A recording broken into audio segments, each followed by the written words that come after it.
Snow fell over Chicago like a benediction no one deserved. The kind of December night that wrapped the city's sins in white silence, made warehouse executions look almost peaceful. Marcus Kang stood in the doorway of Pier 9, hands in the pockets of his $8,000 Armani coat, watching two men dig through frozen earth with shovels that rang against concrete like bells. The man on his knees wore expensive shoes, Italian leather ruined now by the slush and the pleading. Blood from his broken nose had already frozen into dark crystals on his collar. "Please, Marcus, please, I have kids, 2 daughters, 7 and 9. Marcus said nothing. The cold didn't touch him anymore. 15 years of this work had burned away whatever receptors registered discomfort, fear, the particular weight of other people's suffering. "You know the rules, Vincent." Marcus's voice carried no inflection, just fact. "You took from me. Now I take from you." Vincent sobbed, not the dignified kind, the wet, choking kind that sounded like drowning. "It was 20,000. I'll pay it back, double, triple. It was principle." Marcus nodded once. The man to Vincent's left, Dmitri, 6'4", ex-Spetsnaz, hands like cinder blocks, raised the suppressed Glock and fired twice. Professional, clean, Vincent crumpled sideways into the hole they'd dug for him, and the sound that followed was just shovels moving frozen dirt. Marcus turned away before they finished. He'd stopped watching that part years ago. The black Mercedes idled 30 feet away, exhaust curling into the Christmas lights strung along the pier like some grotesque seasonal decoration.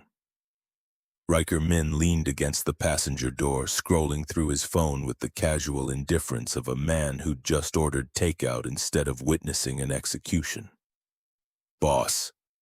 Riker pocketed the device as Marcus approached. "Volkov's people hit another block in Englewood. 4 buildings. Residents got the usual speech. Sell or burn." Marcus slid into the back seat. The leather was warm, heated. Luxury built on top of bodies buried in industrial zones. "Our territory? Border. Technically neutral. Nothing's neutral." Marcus stared through tinted windows at the Chicago skyline. Gold Coast high-rises glittering like promise. South Side darkness spreading below like an oil stain. "Send word. Anyone who sells to Volkov answers to us." Riker's jaw tightened. Just a flicker, barely visible. But Marcus had built an empire on reading the things people tried to hide. "That'll push civilian collateral, boss. Families, kids. Then they shouldn't sell. Or we could make them an offer. Buy the buildings ourselves, keep Volkov out without the blood." Marcus finally looked at him. Riker had been with him 12 years. Since Marcus was 22 and still believed loyalty could be earned through mercy. Back when he thought running his father's organization meant doing it differently. Better, he'd learned. "You going soft, Wraith?" Riker's street name.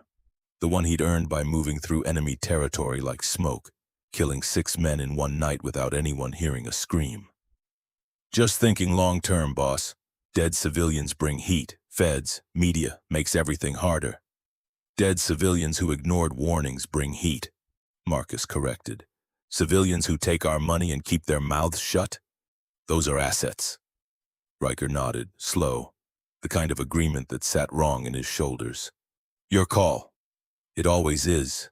The Mercedes pulled away from the pier, tires crunching over rock salt and someone's forgotten hope. Marcus checked his phone. 43 messages, most from underbosses reporting Christmas Eve collections. Gambling debts paid in desperation. Protection money from restaurants that would close by February anyway. The usual grind of an empire that ran on fear and the promise that fear kept you safe. One message stood out. His mother. "Come home tonight. It's Christmas." He deleted it without responding. Home. As if that word meant anything.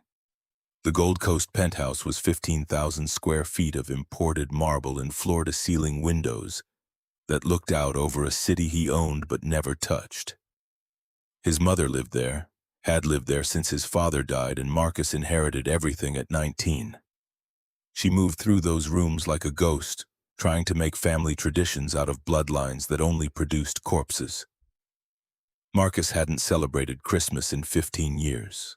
Not since his real mother, not the one who birthed him, died of cancer in a hospice bed that smelled like bleach and the particular surrender of bodies giving up. She'd been a waitress, worked 3 jobs to keep Marcus fed after his father went to prison the first time.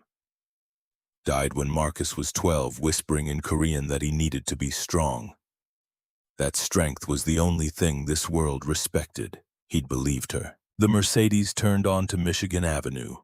Christmas lights everywhere. Families walking with shopping bags, faces flushed from cold and the illusion that buying things could fill whatever holes they carried. Marcus watched them like documentary footage, evidence of a species he'd stopped belonging to. "Where to, boss?" Riker's voice through the partition. Marcus almost said the penthouse, almost followed the script. Go home. Sit in silence while his mother tried to serve him dinner and pretend they were something other than 2 people who shared DNA and nothing else. Starlight Cafe, South Ashland. Riker twisted in the front seat. "That dive, boss, it's Christmas Eve. Everything decent is closed." "Then it's perfect." Riker knew better than to argue. The Mercedes changed direction, heading south where the buildings got shorter and the darkness got thicker, where Marcus's empire bled into Volkov's territory, and the only thing keeping the peace was the understanding that all-out war cost more than either of them wanted to pay, for now. Marcus leaned back against the headrest and closed his eyes.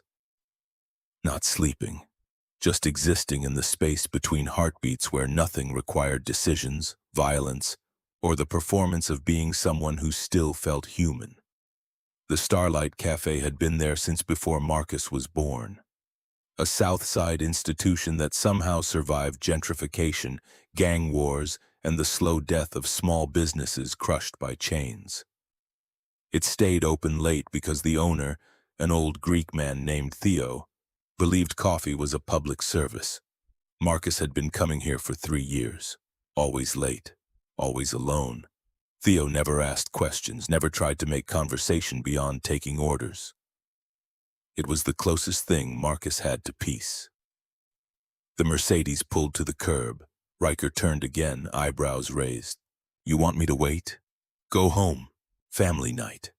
"I don't have—" "Then find one." Marcus stepped out into the cold. Everyone needs to belong somewhere. He said it like a diagnosis, clinical, the way you'd explain a terminal condition to someone too stupid to read their own test results. Riker drove away, and Marcus stood on the sidewalk watching snow accumulate on his shoulders. The cafe glowed through frosted windows, warm light, empty tables. One woman behind the counter wiping down surfaces with the mechanical efficiency of someone trying to make an 8-hour shift feel shorter. Marcus pushed through the door. The bell above it chimed, old brass, probably original to the building. The sound triggered something in his chest. Not quite memory. More like the echo of a time when bells meant arrival instead of marking territories. The woman looked up. Dark skin, natural hair pulled into a bun. Late 20s, maybe 30. Tired in a way that went deeper than missed sleep. The kind of exhaustion that came from fighting battles no one else could see. "We're open." Her voice carried warmth that didn't quite reach her eyes. Professional distance. "Counter or booth?" "Booth. Far corner." She nodded, already moving to grab a coffee pot. Marcus walked past empty tables to the booth furthest from the windows and door. Habits formed in blood didn't care about Christmas Eve or the illusion of safety. He shrugged off his coat. The dragon tattoo curled up his neck, black ink rendered in traditional Korean style, each scale individually detailed. His father had started it when Marcus turned 18, finished it himself the night before the old man died of a heart attack, leaving Marcus an empire and instructions written in blood. "Coffee?" The woman appeared with a white ceramic mug. No flourishes, no small talk. Black. I'll stay a while if that's acceptable. Counter or booth? She'd already asked that. Marcus looked at her more carefully. The exhaustion wasn't just physical. Something heavier. The weight of carrying too much with hands that couldn't hold it all. Booth's yours as long as you need. She walked away before he could respond. Marcus wrapped his fingers around the mug's heat and stared into black liquid like it held answers to questions he'd stopped asking. From somewhere near the kitchen, a small voice broke the silence. "Mama, can I have more orange juice?" Marcus's grip tightened on the cup. A child. Here. In his sanctuary. "In a minute, baby. Let me help this gentleman first." The woman, the mother, returned with a second pot, topping off his untouched coffee. Up close, Marcus could see the details, chapped hands from harsh soap. A scar on her left wrist, faded but visible. The particular tension in her shoulders that came from waiting for the next disaster. "Let me know if you need anything else." "Thank you." She paused, just a half second, like his politeness surprised her. Then returned to the counter, and Marcus was alone with his coffee and the knowledge that peace was a lie he'd told himself for 3 years. He pulled out his phone, scrolled through encrypted messages from Riker. Volkov had made another move. 2 more buildings. Families given 72 hours to decide between selling and burning. Marcus typed a response. "Buy the buildings. Market rate plus 20%. Anyone who refuses gets a second visit from Dmitri." He sent it. Watched the message turn from sending to delivered to read. Riker would handle it. Riker always handled it. That's what made him valuable. That's also what made him dangerous. 12 years of loyalty meant 12 years of learning exactly how Marcus thought, how he moved, where the pressure points were. In their world, knowledge was currency, and Riker had been saving up. Marcus pocketed the phone and looked toward the kitchen. The child was visible now, sitting in a corner booth with coloring books spread across the table. 7, maybe 8 years old, dark braids tied with red ribbons, pink sweater decorated with snowflakes. The kind of innocence that shouldn't exist this close to Marcus's world.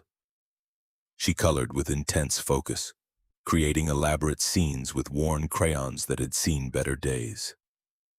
Every few seconds she'd pause, study her work, then add another detail.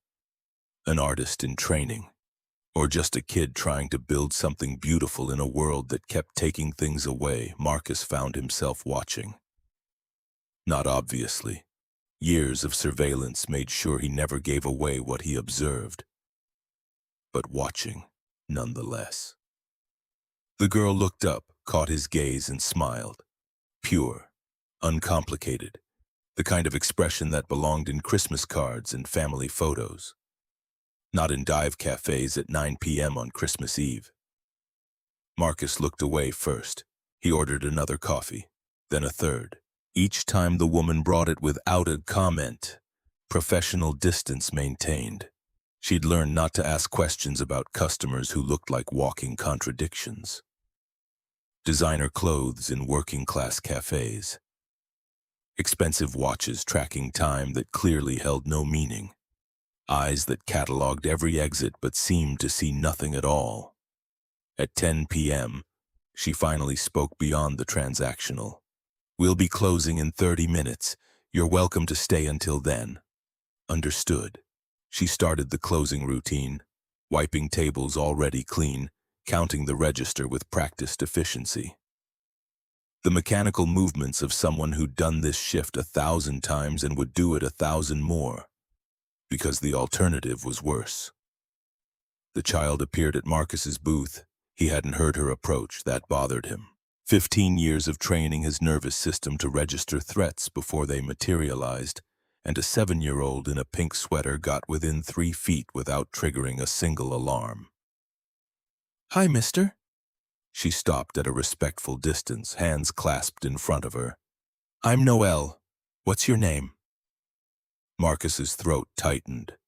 When was the last time someone asked him that question? Not his title, not his reputation, just his name. Marcus. That's a pretty name. Is it Korean? We learned about Korea in school. They have really cool cities and food and dragons. Her eyes widened. Is that a dragon? She pointed at his neck. Marcus's hand moved automatically to cover the tattoo. Protective, like he could hide what he was from a child who probably still believed in Santa Claus. It is. Wow.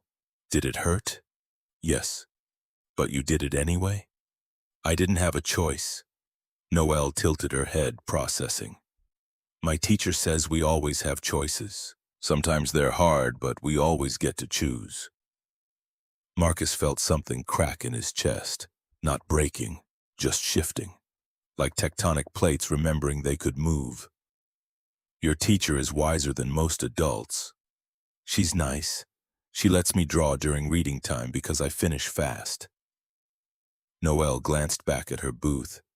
Do you want to see my picture? Noelle. The mother's voice carried gentle reproach as she emerged from the kitchen. What did I tell you about bothering customers? He's not bothered, Mama, are you? Noelle looked at Marcus with absolute certainty in his answer. Everyone waited. The mother, the daughter, the universe testing whether Marcus Kang still had enough humanity left to disappoint a child on Christmas Eve. I'm not bothered. The mother's expression shifted, not quite suspicion, more like recalculation, adjusting her assessment of this stranger in expensive clothes who said please and thank you, and let her daughter intrude on his carefully constructed solitude. Noelle, honey, go pack your things. We need to catch the bus soon. Can't we call an Uber? It's snowing really hard. The bus is fine, baby. Don't argue with me tonight. The exchange told Marcus everything. Single mother, working Christmas Eve for extra money, living somewhere that required bus rides in December snowstorms, making promises about Santa while wearing shoes resoled more than once, fighting to give her daughter a childhood the world seemed determined to steal. He recognized the fight. His mother, his real mother, had waged the same battle. 3 jobs, 14-hour days, hands that smelled like industrial cleaner, and the particular desperation of trying to make minimum wage cover rent, food, and a son who kept growing out of clothes. She'd lost. Cancer didn't care about work ethic or sacrifice. It took her anyway, and Marcus learned the lesson that shaped everything after. Trying wasn't enough. Loving wasn't enough. Only power protected what you couldn't afford to lose, and he'd spent 15 years acquiring power. The mother returned to the kitchen. Noelle lingered, studying Marcus with the unfiltered curiosity of someone who hadn't learned that some questions were dangerous. Are you sad? She asked. No. You look sad. Your eyes look like my mama's eyes after Daddy died. Marcus's hand tightened around the coffee cup. I'm sorry about your father. It's okay. Mama says he's watching from heaven and he'd want us to be happy. So we try really hard to be happy even when things are tough. She paused. Are you trying to be happy? The question hit like a bullet, clean through whatever armor Marcus thought he'd built, because the answer was no. He'd stopped trying 15 years ago, stopped believing happiness was a possibility rather than a weakness that got you killed. He'd chosen power instead, control, the ability to make sure nothing and no one could hurt him again. And he was sitting alone in a cafe on Christmas Eve drinking bad coffee, more isolated than any man surrounded by luxury had a right to be. That's a complicated question. Grown-ups always say that. Noelle smiled. But I think it's actually really simple. Either things make you happy or they don't. And if they don't, maybe you should try different things. Before Marcus could respond, before he could explain that her 7-year-old philosophy didn't account for empires built on violence and the particular mathematics of survival, the mother appeared again. Noelle Brooks, I'm not going to tell you again. Get your things. Brooks. The surname landed in Marcus's memory like a stone in still water. He'd heard it before. Somewhere in the reports Riker fed him daily. Recent. Important enough to flag attention but not immediate threat. Noelle scampered back to her booth and the mother approached Marcus's table, something protective and challenging in her stance. Look, I don't know who you are or what you're running from. I'm not running from anything. Everyone who sits alone in a cafe on Christmas Eve is running from something. Her voice held the particular wisdom of someone who'd done her own share of running. But my daughter is off limits. She's friendly. She doesn't understand stranger danger the way she should. And I need you to know that whatever's going on with you, she's not part of it. Marcus studied her, really looked at her for the first time. Beneath the exhaustion and wariness, he saw strength, the kind forged in fire, tested by loss, tempered by a mother's desperate love. She was protecting her child the only way she knew how, with boundaries, words, the fierce determination to be enough even when the world made sure she never could be. I understand, Marcus said quietly, and I respect that. Your daughter is bright, brave, you're raising her well. The compliment seemed to disarm her slightly. Her shoulders dropped half an inch, guard lowering just enough to show the exhaustion underneath. Thank you. A pause, something vulnerable flickering across her features before she reinforced her walls. If you're planning to stay much longer, I'll need to ask you to leave. We close in 15 minutes. Of course. Marcus reached for his wallet, pulling out several bills for the coffee.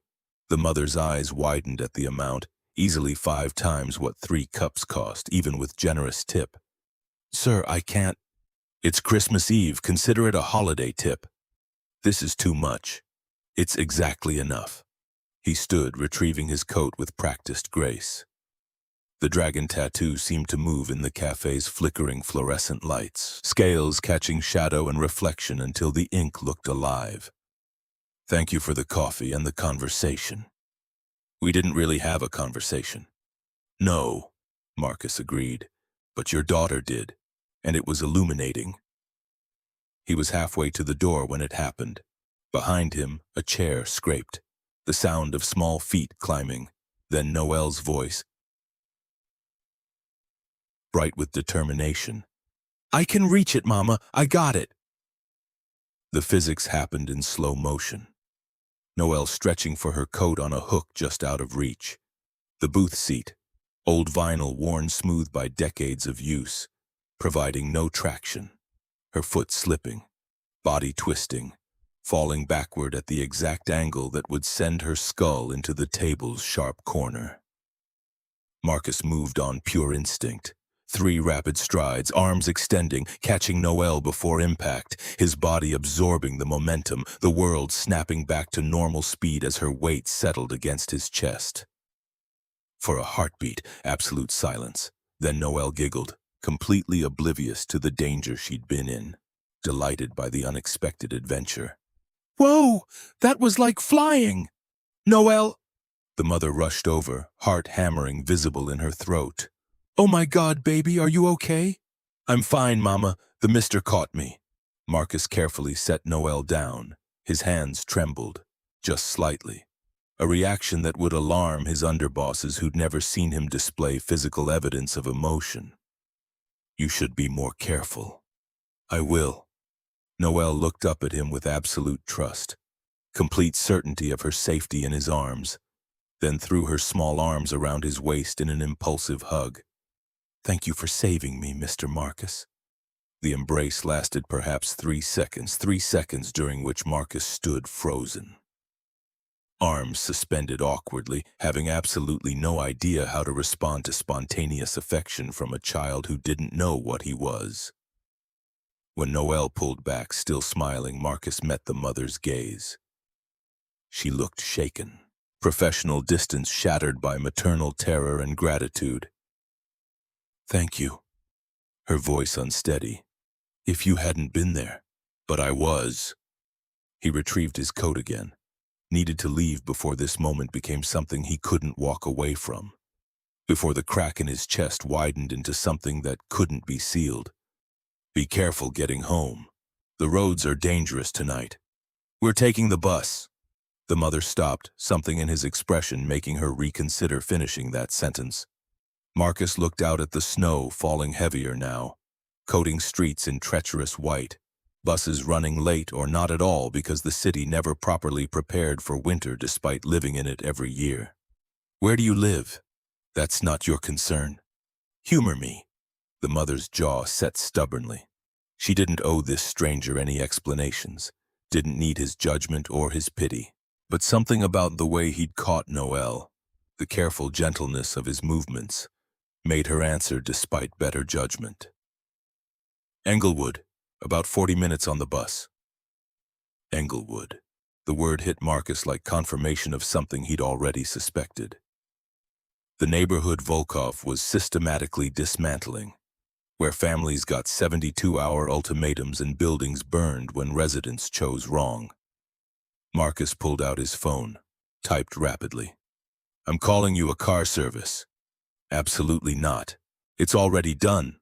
The car will be here in 5 minutes. I don't accept charity. It's not charity. It's basic human decency on a night when a mother and daughter shouldn't be waiting for buses in a snowstorm." His voice held authority that didn't invite argument. "Besides, I own the car service. It's no inconvenience." The admission hung in the air, first real piece of information he'd offered about himself. The mother's eyes narrowed, reassessing him with new context. A man who owned car services, wore $1,000 suits, sat alone in working-class cafes on Christmas Eve. "Who are you?" "Someone passing through." Marcus buttoned his coat, preparing to step back into the winter night. "Someone who's grateful your daughter reminded me that kindness still exists in the world." Before the mother could respond, before she could thank him or question him or tell him she had this under control, Noelle's voice cut through the tension. "Mr. Marcus?" The little girl had been quiet during the exchange, watching with the particular attention of children who understood more than adults credited them for. "Why are you crying?" The question stopped everything. Marcus's hand went to his face automatically, fingers finding wetness on his cheeks that he hadn't noticed. When had the tears started? During the catch? During the hug? During the realization that this child's easy trust was something he'd never earn if she knew the truth? He couldn't remember the last time he'd cried. Years. Certainly since his mother's funeral when he'd been 12 and determined to prove he was man enough to survive without her. The tears felt foreign on his skin. Weakness he couldn't afford, evidence of cracks in armor that needed to remain impenetrable. "I'm not—" Marcus started but stopped. Lying to her felt wrong. Noelle moved closer, her small hand reaching out to take his much larger one, the gesture natural, guileless, offered with the particular generosity of someone who didn't understand that comfort was something you rationed carefully. "It's okay to be sad sometimes. Mama says tears are just feelings that overflow when we try to keep them all inside. She says it's braver to let them out than to pretend they don't exist." Marcus looked at this child, looked at this, 7 years old, living in Englewood, taking buses in snowstorms, missing her father, celebrating Christmas with worn crayons and hope, and saw a kind of courage he'd never possessed, the courage to remain soft in a world that demanded hardness, to offer kindness when experience taught withholding, to believe in goodness despite evidence to the contrary. "Don't cry, sir." Noelle squeezed his hand gently. Her next words spoken with absolute sincerity. "You can borrow my mom if you need one. She gives really good hugs, and she always makes things better." The offer, so innocent, so generous, so completely impossible, broke something fundamental inside Marcus Kang. Not loudly, not dramatically, but with the quiet certainty of ice cracking beneath spring's first warmth. 15 years of walls, 15 years of careful control, 15 years of convincing himself that isolation equaled strength and detachment equaled survival, demolished by a 7-year-old who offered to share her mother with a stranger because she couldn't bear to see someone sad. Marcus tried to speak, couldn't. His chest hitched, jaw clenched, eyes closing briefly against whatever memory Noelle's words had summoned. When he opened them again, they held raw vulnerability that made him look years younger, less dangerous, more human. "That's very kind," he managed, voice rough with suppressed emotion. "But I should go." Through the cafe's front window, a sleek black sedan had pulled up to the curb, completely out of place in this neighborhood. The driver got out, opening the rear door in a display of service that belonged in movies, not reality. The mother gathered their belongings with quick efficiency. Marcus could see her processing, calculating, understanding that this stranger had inserted himself into their lives with resources and influence she couldn't match. She should be frightened, should recognize danger and generosity, this coordinated, this comprehensive. But Noelle was tugging at Marcus's sleeve now, making him bend down to her level, then wrapping her small arms around his neck in a fierce hug that held no reservation, no fear, just uncomplicated affection. "Merry Christmas, Mr. Marcus," she whispered. "I hope you find something that makes you happy." When she pulled back, Marcus's carefully constructed mask had completely disintegrated. He looked at this child like she was something precious and fragile, something he wanted to protect but didn't know how. "Merry Christmas, Noelle," his voice barely above a whisper. Then looking up at the mother, meeting her eyes with something unspoken passing between them. Recognition, maybe, of two people who'd learned survival the hard way and carried scars the world couldn't see. "Take care of each other. We always do," the mother replied, something in her tone suggesting she understood more than she was saying. Marcus stood in the empty cafe and watched them settle into the car. Noelle pressing her face against the window, waving enthusiastically until the sedan disappeared into the snowy night. Then he was alone, surrounded by Christmas decorations that seemed to mock his isolation. Twinkling lights strung with commercial cheer, plastic wreaths promising joy that came in packages and could be bought with money.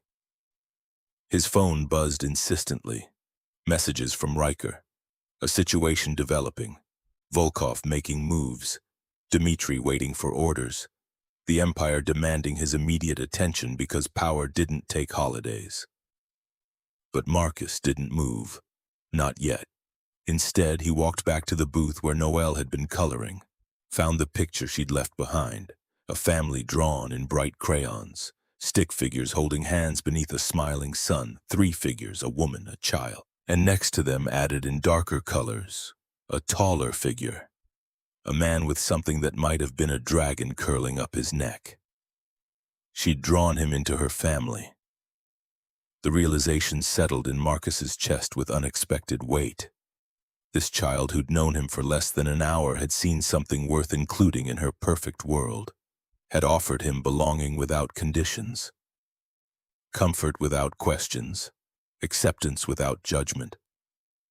And he was a man who destroyed things, who built empires on fear and maintained control through calculated violence, who'd learned at his father's knee that mercy was weakness and emotion was a liability that got you killed.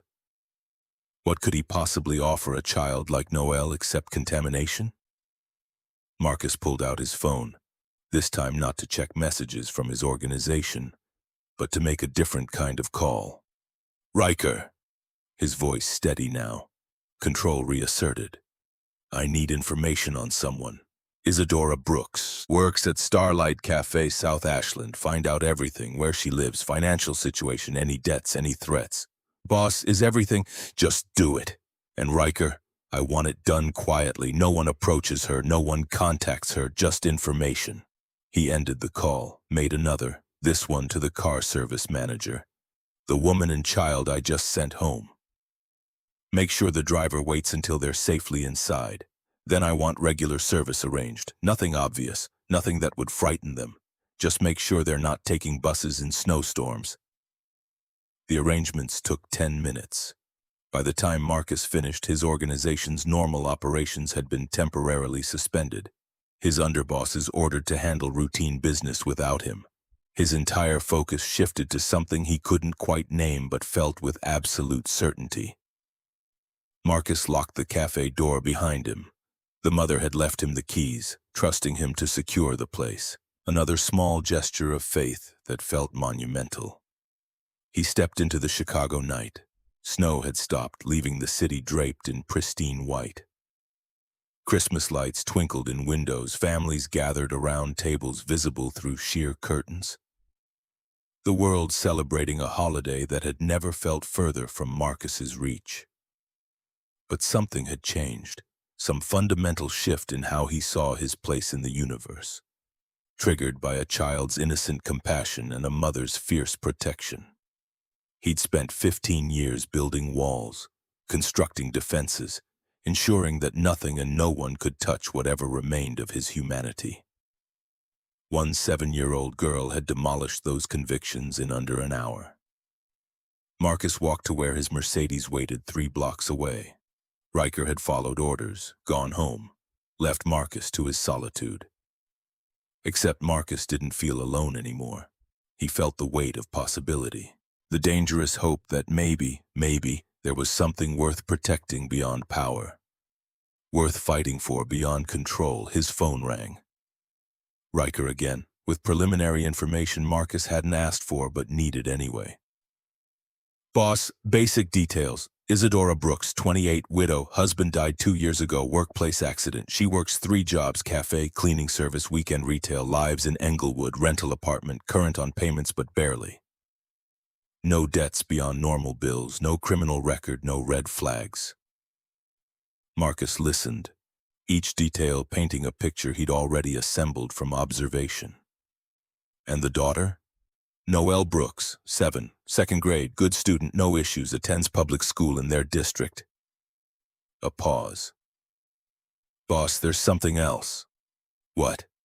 The girl's sick, leukemia, diagnosed 4 months ago. Treatment costs are substantial. Insurance covers some, but the family's looking at about $80,000 out of pocket. The mother set up a GoFundMe, raised $340. 80,000. 340, the mathematics of desperation, of a mother watching her daughter die because America decided health care was a privilege you bought with money most people would never have. Marcus had 80,000 in his wallet. Well, not literally, but he could move that amount with a phone call, could solve this problem before dawn without affecting his empire's operations. He could save Noelle's life the way he'd saved her from falling. But that would reveal himself, would insert his world into theirs in a way they couldn't escape, would mark them as connected to Marcus Kang, and in his business, connections were vulnerabilities that enemies exploited. What else? Marcus's voice flat, not revealing the war happening in his chest. The building they live in. It's in territory that's being contested, not by us. We stay out of residential zones, but Volkov's been expanding. There's been pressure on landlords to sell, nothing violent yet, but it could escalate. The information crystallized something in Marcus's mind. He'd asked Riker for surveillance routes, for protection possibilities, but he hadn't admitted why, hadn't articulated the fierce protectiveness that awakened when Noelle fell, when she hugged him, when she offered to share her mother with a stranger because she couldn't bear to see someone cry. I want that building and the surrounding block under passive watch. Nothing obvious. I don't want them knowing.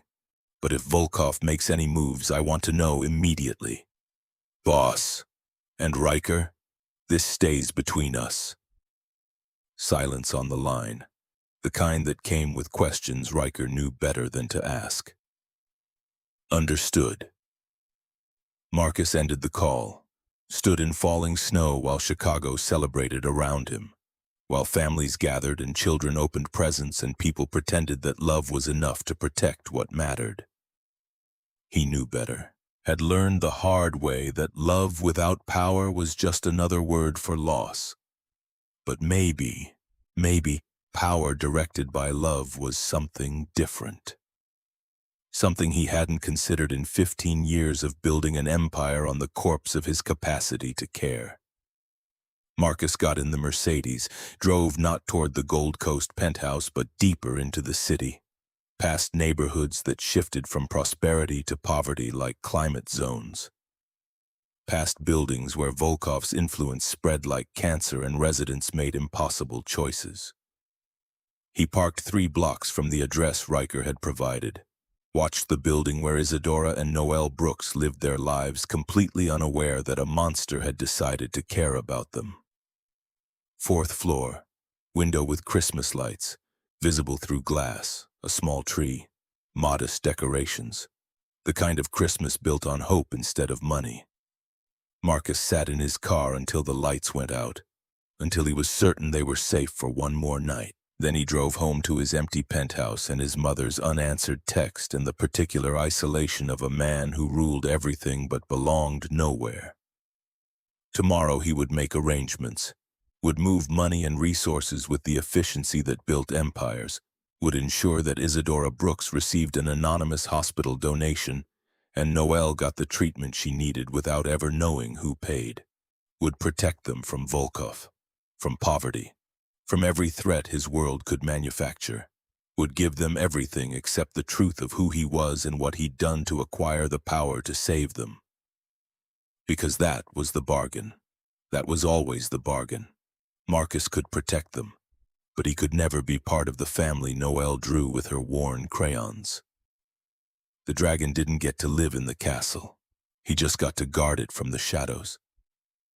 And for the first time in 15 years, Marcus Kang wept, not for what he'd lost, but for what he'd found and knew he could never keep. Morning came with notifications Marcus didn't want. Riker's encrypted messages detailed overnight movements. Volkov's crew had purchased 2 more Englewood properties, cash deals, above market, the kind of money that made saying no feel like suicide. Marcus sat in his penthouse office, floor-to-ceiling windows framing a city that looked clean from 40 stories up. Down there, people fought over scraps. Up here, he moved millions with keystrokes and decided who lived in their homes another month. He opened his laptop, accessed accounts that existed in digital spaces governments couldn't touch. Moved $85,000 through 3 shell corporations into Northwestern Memorial's charitable fund. Attached a single stipulation: full treatment coverage for patient Noelle Brooks, no questions, no publicity, no gratitude required. The transfer completed in 90 seconds. Marcus stared at the confirmation screen like it might explain why his chest felt lighter despite costing him nothing he'd miss. His phone rang, Riker's name flashing. The Brooks woman got a call from the hospital. Anonymous donation, full coverage. She's asking questions. Let her ask.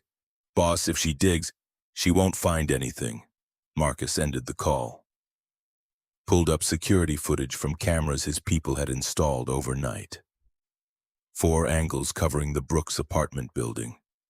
Infrared, motion detection, facial recognition tied to databases that logged every Volkov associate within 3 miles. Passive surveillance, that's what he'd told Riker. Just watching, making sure threats stayed theoretical. But Marcus knew better. Knew that once you started protecting something, you couldn't stop halfway. Protection required escalation, required inserting yourself deeper until the thing you guarded became the thing that owned you. He was already owned, had been since Noelle hugged him and offered her mother like some children shared toys. Since those small arms around his neck felt more real than 15 years of power. The footage showed Ivy leaving for her morning shift, 7 a.m. Moving fast, purpose in her stride that hadn't been there yesterday. Hope did that, gave people energy they'd been running on fumes without. Marcus watched her disappear around the corner, checked the timestamp, calculated her bus route, her arrival time at the cafe, then did something he hadn't done in 3 years. He went there during business hours. The Starlight Cafe looked different with sunlight through the windows. Less sanctuary, more just tired. Cracked tile, peeling paint. The particular decay of small businesses held together with duct tape and determination. Ivy stood behind the counter pouring coffee for a construction worker who didn't thank her. She moved with mechanical efficiency, muscle memory taking over while her mind clearly processed elsewhere. Marcus took a booth, not his usual corner, somewhere with clear sightlines to the counter, where he could watch her work and pretend he wasn't cataloging every detail like evidence. She didn't notice him for 5 minutes, served 3 other customers first. Then her gaze swept the room on autopilot and landed on his face. Recognition hit her features like voltage, confusion following immediately after. This man didn't belong in daylight, didn't fit the script of Christmas Eve isolation and expensive tips. She approached his table, professional mask firmly in place. "And coffee, please?" Ivy returned with the pot, poured without meeting his eyes. Marcus could see the questions building behind her carefully neutral expression. "Thank you for the car last night, and for everything." "You're welcome. The hospital called this morning." Her voice dropped. Testing. Waiting for confirmation or denial. Someone donated money enough to cover Noelle's treatment, all of it. Marcus sipped his coffee. "That's fortunate." "Is it?" Their eyes met. Hers searching for truth, his offering nothing but the same careful control that built empires and buried bodies. "I mean, what are the odds?" Ivy's hands tightened on the coffee pot. "We meet a stranger on Christmas Eve. He calls us a car, tips $500 for 3 coffees, and 12 hours later someone anonymously pays $80,000 for my daughter's medical bills? The odds are irrelevant. Your daughter gets treatment, that's what matters. I don't accept charity from strangers." "Good thing it wasn't from me then." Ivy's jaw clenched. "I'm not stupid, I know what this is." "What is it?" "Guilt money. Or worse, leverage. You give me something I can't refuse, then later you want something I can't give." Marcus set down his cup. "I want nothing from you, Ms. Brooks. If someone chose to help your daughter, accept it. Don't create debts where none exist. In my experience, men like you don't do things without expecting returns. Men like me.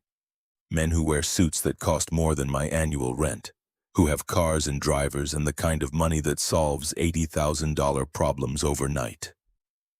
Her voice shook slightly, anger mixing with fear.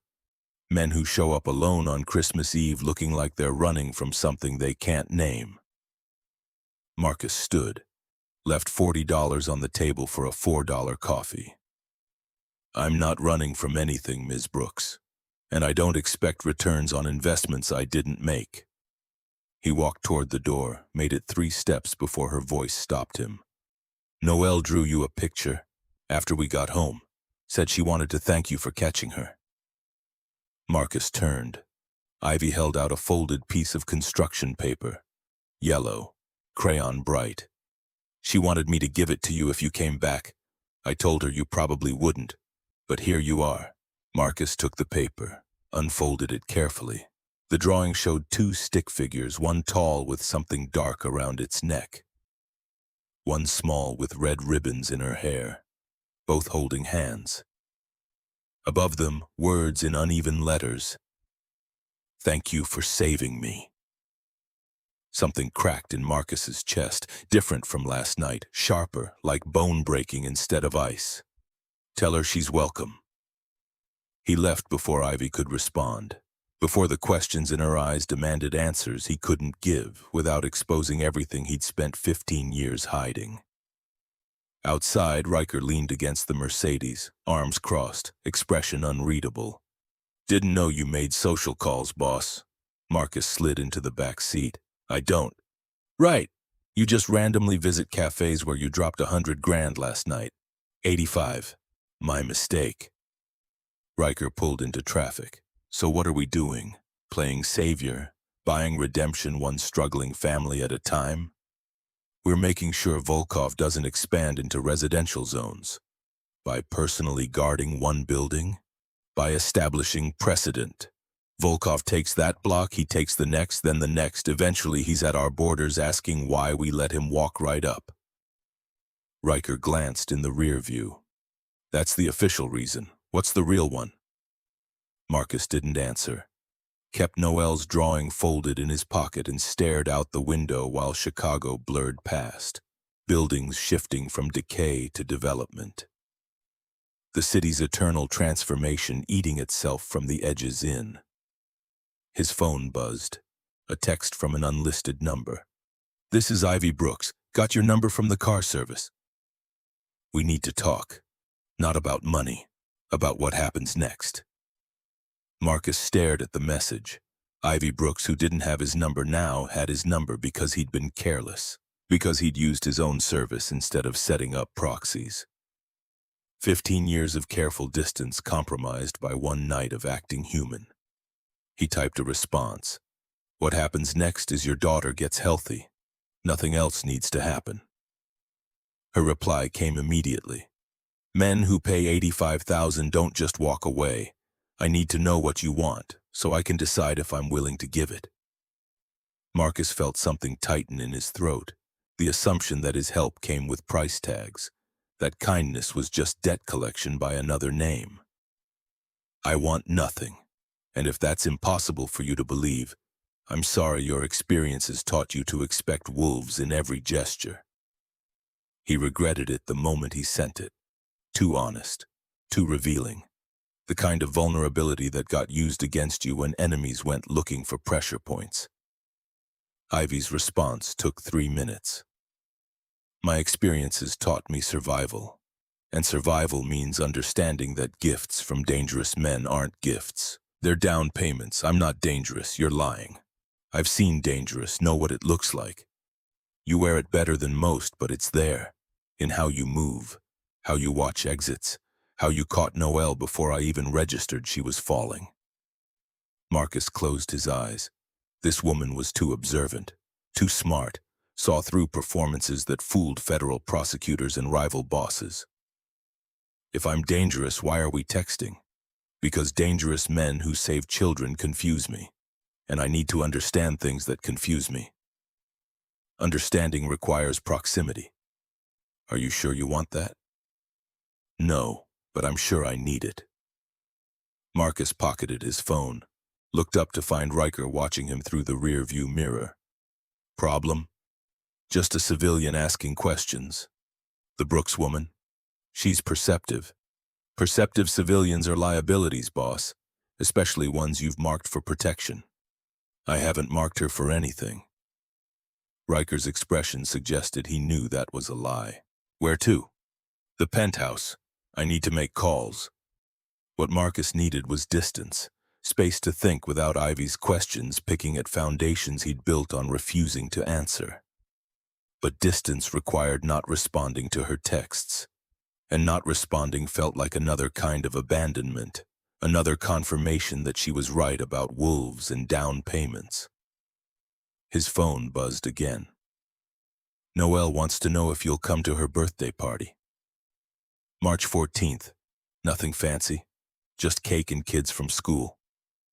I told her probably not. She's choosing to hope anyway. March 14th. 3 months away. An invitation to watch a child celebrate survival paid for with money from sources Ivy suspected but didn't want confirmed. Marcus typed and deleted 4 responses. Settled on truth. "I don't do birthday parties, I figured. But I promised I'd ask. She draws you into everything now. Family pictures, school assignments about heroes. Yesterday's homework was writing about someone brave. She wrote about the man with the dragon who catches people before they fall." The words hit like bullets, each one finding soft tissue Marcus thought he'd armored years ago. "I'm not a hero. I didn't say you were. I said you're who she sees when she thinks about bravery. There's a difference." "What difference? Heroes are myths. Brave people are just damaged ones who chose different responses to their damage." Marcus read that message 5 times, each time finding new weight in Ivy's observation. That courage wasn't the absence of scars, but what you built on top of them. He'd built an empire. She'd built a daughter who still believed strangers could be kind. Different architectures, same foundation of loss. "I need to go. Work. What kind of work requires Christmas week attention? The kind that doesn't stop for holidays." "Right. The dangerous kind." Marcus didn't confirm or deny, ended the conversation by not responding, Let Ivy's last message hang unanswered like all the questions they both knew better than to ask. The penthouse felt emptier than usual. His mother had left for her sister's house in Wisconsin. Annual tradition Marcus never joined. The place echoed with his footsteps and the particular silence of spaces built for entertaining crowds but occupied by ghosts. He pulled up surveillance feeds, checked angles around Ivy's building. 4 cameras providing overlapping coverage. No Volkov movement, no threats. Just normal patterns of people living lives they didn't know were being watched. His laptop chimed. Encrypted message from Riker. Volkov wants a meeting. Neutral ground. Says he has a proposal regarding Englewood. Marcus's jaw tightened. Proposals from Volkov meant concessions wrapped in threats. Offers you couldn't refuse without admitting weakness. When? Tonight. 10 p.m. The warehouse on Pershing. Tell him I'll be there. Boss, this could be a setup. Everything's a setup. Question is whether you walk in prepared. Marcus closed the laptop, walked to his office safe, removed the Glock 19 he carried to meetings where civility was performed at gunpoint. Checked the magazine chambered around, holstered it against his ribs where the weight felt like confirmation of what he was. His phone rang. Unknown number. Marcus answered anyway. Mr. Kang? A woman's voice. Professional. Clipped. This is Dr. Sarah Chen from Northwestern Memorial. I'm calling about the donation made to our charitable fund this morning. Marcus's chest tightened. What about it? Hospital policy requires donor verification for amounts exceeding $50,000. The transfer came through legitimate channels, but we need confirmation that the funds weren't obtained illegally. They weren't. I'll need more than your word, sir. The IRS requires documentation for gifts this size. Tax forms, source verification. Without it, we can't disperse the funds to patient accounts. Marcus closed his eyes. Should have anticipated this. Should have used foundations with existing paper trails instead of rushing the transfer like some amateur trying to buy salvation overnight. What do you need? Donor information, name, address, tax identification. We can process it as a charitable contribution if you provide the necessary documentation. And if I don't, then I'm afraid we'll have to return the funds. Hospital policy is very strict about anonymous donations exceeding our threshold. Marcus calculated options. Could provide false documentation. Had entire departments that manufactured paper trails. But forgery meant risk, meant leaving evidence that connected him directly to Noel's treatment. I'll have the paperwork sent over by end of business. Thank you, Mr. Kang, and on behalf of the Brooks family, thank you for your generosity. Leukemia treatment is devastating financially. You've given them a fighting chance. She hung up before Marcus could explain that fighting chances were the only kind worth giving. That guaranteed victories taught nothing about survival. He called his accountant, a woman named Margaret who'd been laundering Marcus's money for 8 years and never asked where it came from. I need documentation for an $85,000 charitable donation. Northwestern Memorial Hospital. Clean paperwork. Nothing that traces back to primary accounts. How clean? IRS audit clean. That'll take 3 days minimum, maybe 5. You have 6 hours. Marcus, that's not. Then it's impossible, and I need to find someone for whom impossible just means expensive. Margaret sighed. 6 hours, but it'll cost you an extra 20 grand in rush fees. Done. He ended the call, stared at Noel's drawing still sitting on his desk. The stick figures holding hands, the uneven letters spelling gratitude for being caught before falling. Marcus had spent 15 years making sure nothing caught him when he fell. Had built systems and redundancies in enough power that falling became theoretical. Something that happened to people without his resources. Now he was free-falling toward a 7-year-old's birthday party, toward a mother who saw through his performances, toward the terrifying possibility that protection meant proximity and proximity meant being seen. His phone buzzed. Ivy again. The hospital called. Said the donation needs paperwork. They might have to return it if the donor doesn't provide documentation. I know it was you. Just admit it so they can process the payment. Marcus's hands tightened on his phone. It wasn't me. You're a terrible liar. I'm an excellent liar. Just not to you, apparently. Then tell the truth. The truth is complicated. Try me. Marcus stared at those two words, an invitation to vulnerability he wasn't equipped to accept, to admitting that he had paid for a child's medical treatment because she hugged him and it felt like being human again. The paperwork will be handled. Your daughter gets her treatment. That's all the truth that matters. Why? Why what? Why do you care? You don't know us, don't owe us. So why does a stranger drop $85,000 on a kid he met once? Because that kid reminded me I used to have a heart. Because her mother looks at me like I might still be worth saving. Because for 15 years I've built an empire on refusing to care, and one night in a cafe broke the system. Marcus typed none of that, sent something safer instead because someone should, and I had the means. That's not an answer. It's the only one I have. Ivy didn't respond. Marcus watched the 3 dots appear and disappear 4 times. Each time his chest tightened with anticipation of whatever truth she was deciding whether to share. Finally, Noelle asked if you have kids. I told her I didn't know. Do you? No. Ever want them? No. Why not? Because children need fathers who come home. And I'm not that kind of man. What kind are you? The question sat on his screen like a trap, asking Marcus to categorize himself for someone whose opinion suddenly mattered more than it should. The kind your daughter shouldn't draw pictures for, too late. She's already started one for your birthday. Asked when it was so she'd know if she had time to make it perfect. Marcus felt something crack behind his sternum. How does she know I have a birthday? He caught himself, sent the text before realizing he'd broken into verbal response. Distance collapsing between digital and real until Ivy's questions felt like someone sitting across from him demanding answers. Everyone has a birthday, Marcus. Even dangerous men who pay for sick children and pretend they don't care. I never said I don't care. You didn't have to.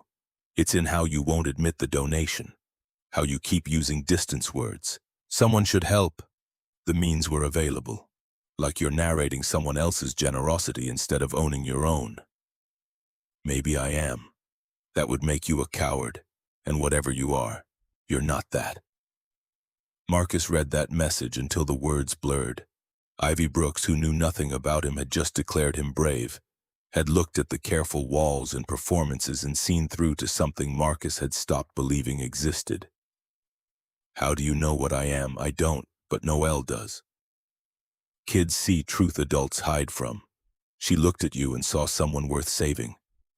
I'm choosing to trust her instincts. Your daughter's instincts could get her hurt, so could mine.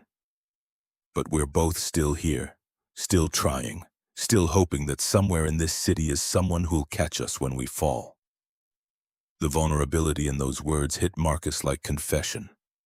Ivy wasn't just talking about Noelle anymore, was revealing her own freefall, her own desperate hope that protection existed beyond what she could provide alone. Marcus wanted to promise he'd catch her, wanted to offer assurances that his resources and power made safety achievable, that she could stop fighting alone because he'd picked up half the weight. But promises required trust, and trust required truth, and truth meant admitting that the man offering protection was also the kind Ivy needed protection from. I have to go. Meeting. The dangerous kind? All my meetings are dangerous. Then be careful. 2 words. Simple. Devastating in their casual intimacy. Like Ivy had forgotten Marcus was a stranger and defaulted to the kind of concern you showed people who mattered. Marcus pocketed his phone, checked his weapon, called Riker to confirm the meeting with Volkov. 10 p.m. Pershing Warehouse. Neutral ground where neutrality was theater and everyone came armed. He had 8 hours to prepare. 8 hours to build strategies and counter-moves and escape routes. Instead, he spent them watching surveillance footage of Ivy's building, memorizing patterns, cataloging threats, transforming protection from abstract concept into tactical reality. Because somewhere between Christmas Eve and now, Marcus had stopped pretending this was about territory or precedent or strategic positioning. This was about a woman who called him dangerous and told him to be careful in the same breath.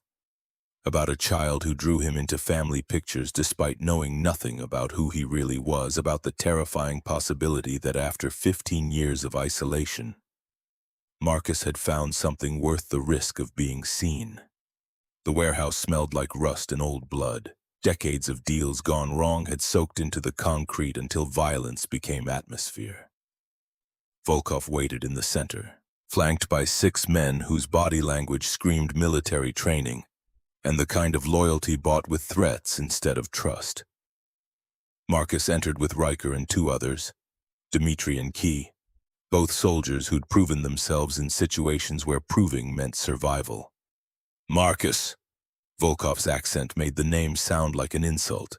Thank you for coming. You said you had a proposal. Direct. I appreciate this about you. Volkov gestured to a rusted metal table between them. Sit. Let us discuss like civilized men.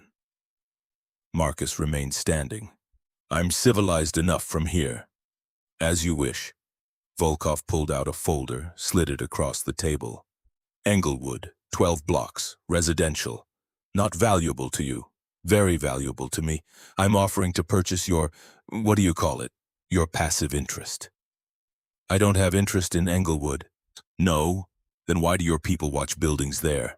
Why do you arrange car services for residents? Why do you make hospital donations for children who live in territories you claim not to care about? Marcus's blood went cold. Volkov knew.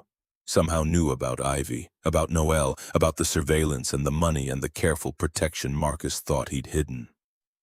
I don't know what you're talking about. Please. Volkov smiled. Predatory. We both know you're smarter than these lies. You've marked Englewood for protection, fine. I respect this. But respect requires compensation. So I'm offering to buy your protection.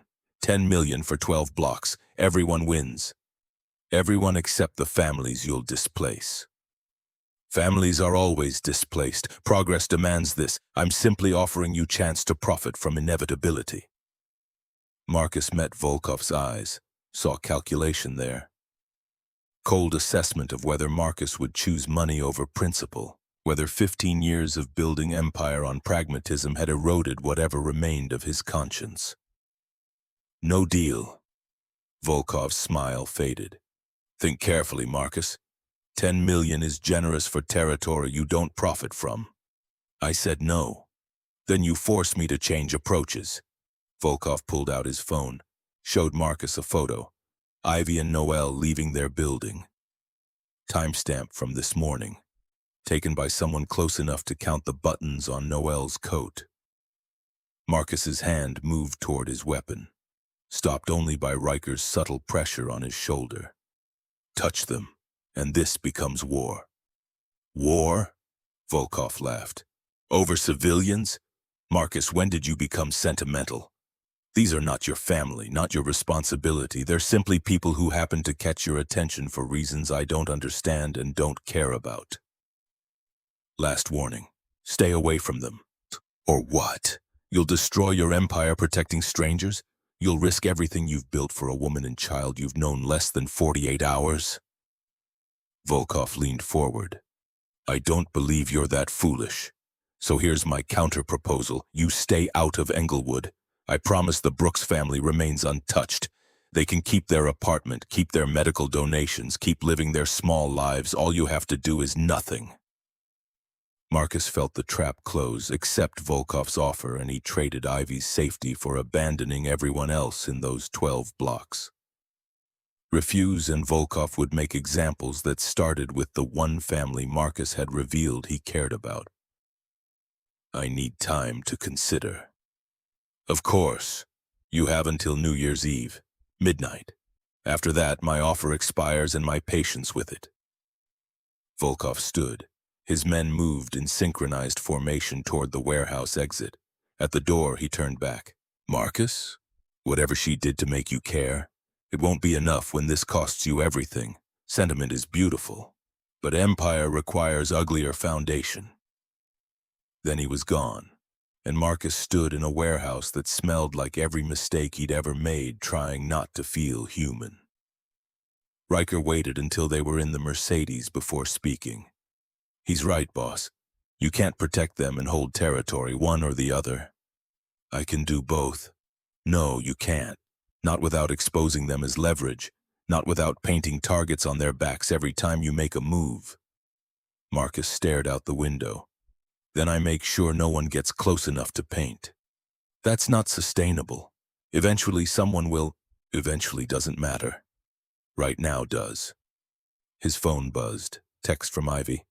Are you okay? It's past midnight. Noelle made me promise to check if you were safe. Marcus stared at those words.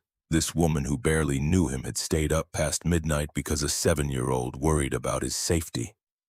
Had sent a text that assumed Marcus's well-being mattered enough to check on. I'm fine. Meeting ran long. The dangerous kind? They're all dangerous. Did you win? The question struck Marcus as absurd, then profound, because Ivy was asking if he'd won the meeting. Not survived it. Not escaped it. Won it. Like she expected victories from him instead of just survival. I don't know yet. Ask me in a week. I'll set a reminder. She sent a screenshot. Her phone's reminder app. January 1st. Ask Marcus if he won. Something warm spread through Marcus's chest. Foreign. Uncomfortable. Like hope felt to organs that forgot how to process it. You don't have to. I know. But Noelle said you looked like someone who needed people to remember him. So I'm remembering. Marcus closed his eyes, leaned his head against the car window while Chicago blurred past and Riker drove in silence that knew better than to interrupt. Noelle was right. He did look like someone who needed remembering. Had spent 15 years making sure no one got close enough to try. And now a child drew him birthday pictures while her mother set reminders to check if he won battles he never planned to tell her about. Marcus opened his phone, scrolled to his calendar, added an entry for March 14th. Noelle's birthday. Left it blank. No commitment. No promise. Just acknowledgement that the date existed and maybe, he'd be the kind of man who showed up. Then he deleted it. Because showing up meant proximity, and proximity meant Volkov was right. Sentiment would cost him everything. But even deleted, Marcus knew he'd remember. Would spend the next 3 months trying to convince himself that a 7-year-old's birthday party wasn't worth risking an empire. Would fail that convincing every time Ivy texted to ask if he was safe. Every time Noelle drew him into pictures, every time he checked surveillance footage and saw them living lives they didn't know were being protected. The Mercedes pulled up to his building. Marcus sat in the back seat while Riker waited for instructions that didn't come. Boss? Go home. I'll handle tomorrow's operations remotely. You sure? After Volkov's threat, I'm sure. Riker left. Marcus rode the elevator to his penthouse. Walked through empty rooms that cost more than most people earned in lifetimes, stood at floor-to-ceiling windows overlooking a city he owned but had never belonged to. His phone buzzed. One last text from Ivy. Noelle's asleep.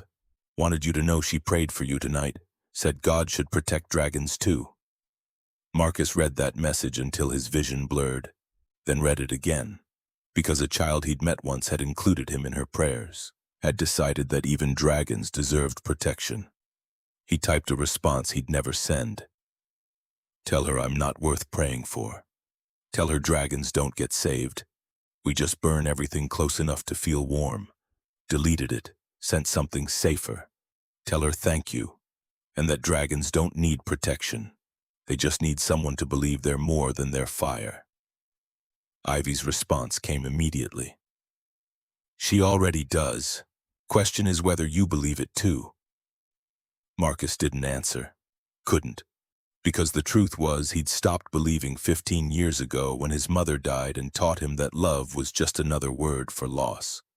But Noel believed, and Ivy believed Noel, and somewhere in that chain of faith was the possibility that Marcus could become something other than the sum of his violence.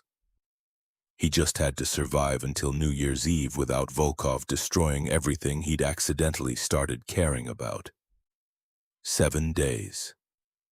168 hours. 10,080 minutes until Volkov's deadline, and Marcus had to choose between Empire and the family he'd drawn himself into.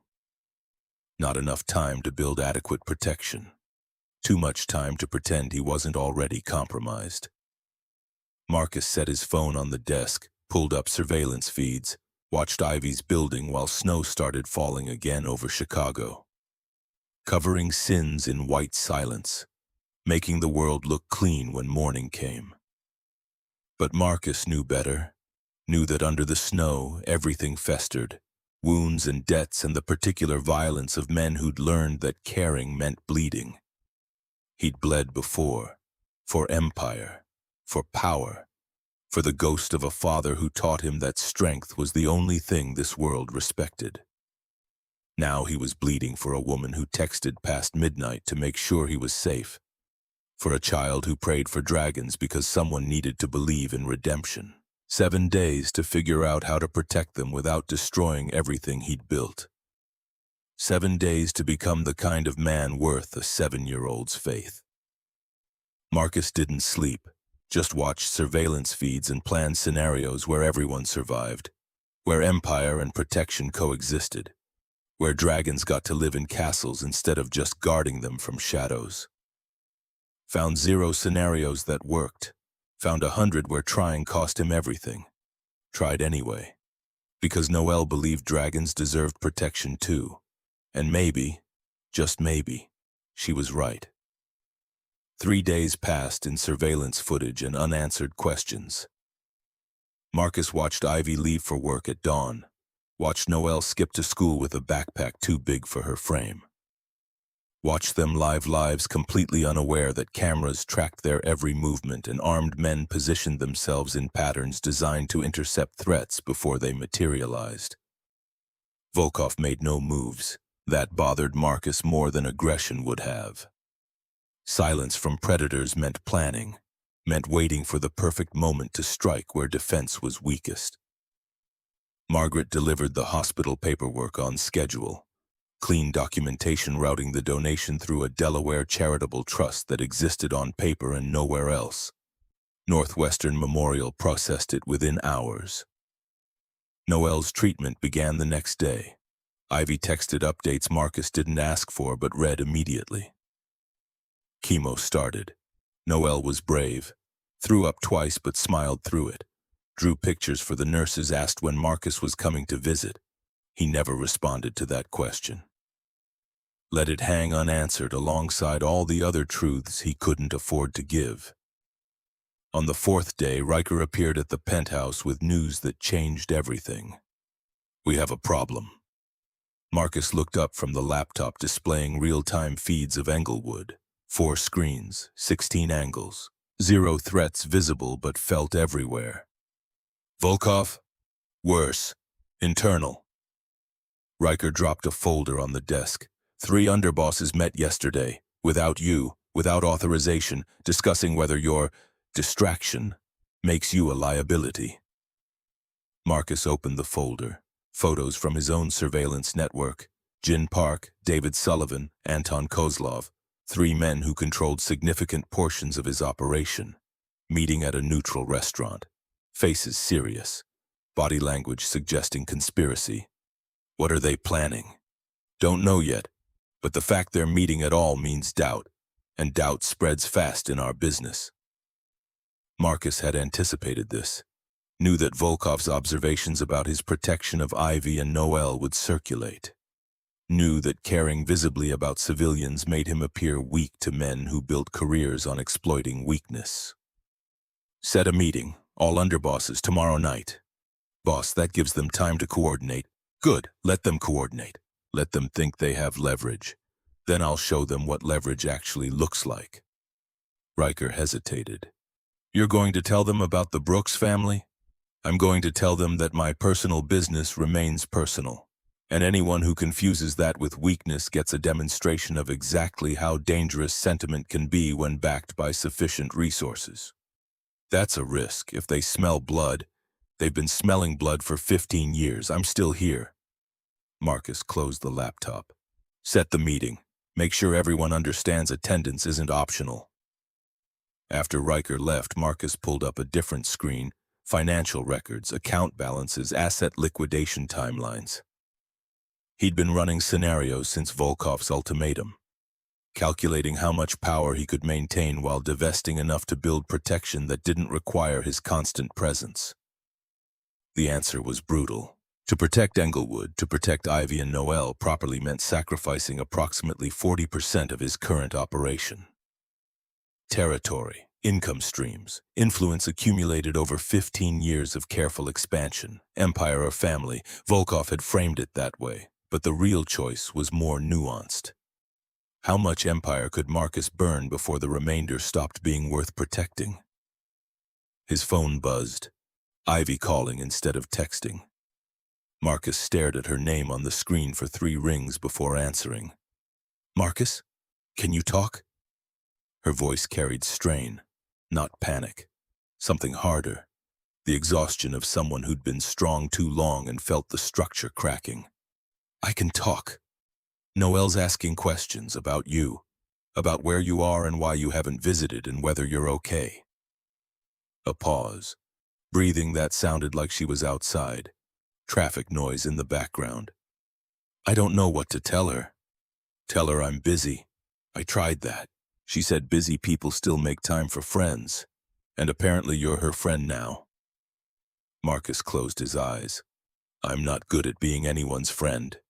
I noticed. You're better at being a stranger who pays medical bills and disappears. That's not fair. No? Then explain what is fair about making my daughter care about someone who won't show up. Ivy's voice cracked slightly. She draws pictures for you every day, saves them in a folder labeled for Marcus when he visits. There are 11 pictures in that folder, and she keeps asking when she can give them to you. The words hit like bullets, each one finding soft tissue Marcus thought he'd armored. Noel was building an archive of hope, 11 pictures worth of faith that the man who caught her once would show up again. I can't visit. Can't or won't. Both. Why? Because visiting means proximity, and proximity means Volkov will see, and seeing means targeting, and targeting means your daughter becomes leverage against me, and leverage means violence, and violence means I'll have to choose between protecting you and maintaining the empire that makes protection possible. Marcus said none of that, settled for partial truth. Because my presence brings attention you don't want. What kind of attention? The kind that gets people hurt. Ivy was quiet for several seconds. When she spoke again, her voice carried resigned understanding. You mean the kind of attention that comes with being whatever you actually are? Whatever dangerous thing you won't admit to? Yes. So staying away is protection? It's the best protection I can offer. That's bullshit. No anger in Ivy's tone, just flat contradiction. You want to protect us? Then show up. Be present. Stop hiding behind money and surveillance cameras. Yes, I know about the cameras. Noticed them 3 days ago. 4 new ones pointed at our building. Very subtle, except I've been looking for threats my whole life, and cameras aren't as invisible as you think. Marcus felt ice in his veins. She'd spotted the surveillance, which meant others could, which meant Volkov probably already had. You need to stop noticing things, and you need to stop pretending that distance equals safety. Distance just means I'm fighting threats you won't tell me about without backup I'm not supposed to know exists. What do you want from me? The question emerged rawer than Marcus intended, stripped of the careful control he maintained in every interaction. Just genuine confusion about what Ivy expected from a man who'd built 15 years of isolation on refusing to answer that exact question. I want you to stop lying about caring while acting like someone who cares very much. Ivy's voice softened. I want you to either commit to being part of our lives or walk away completely. Because this halfway thing, where you pay for everything but show up for nothing, it's confusing for Noelle and exhausting for me. If I walk away, you're vulnerable.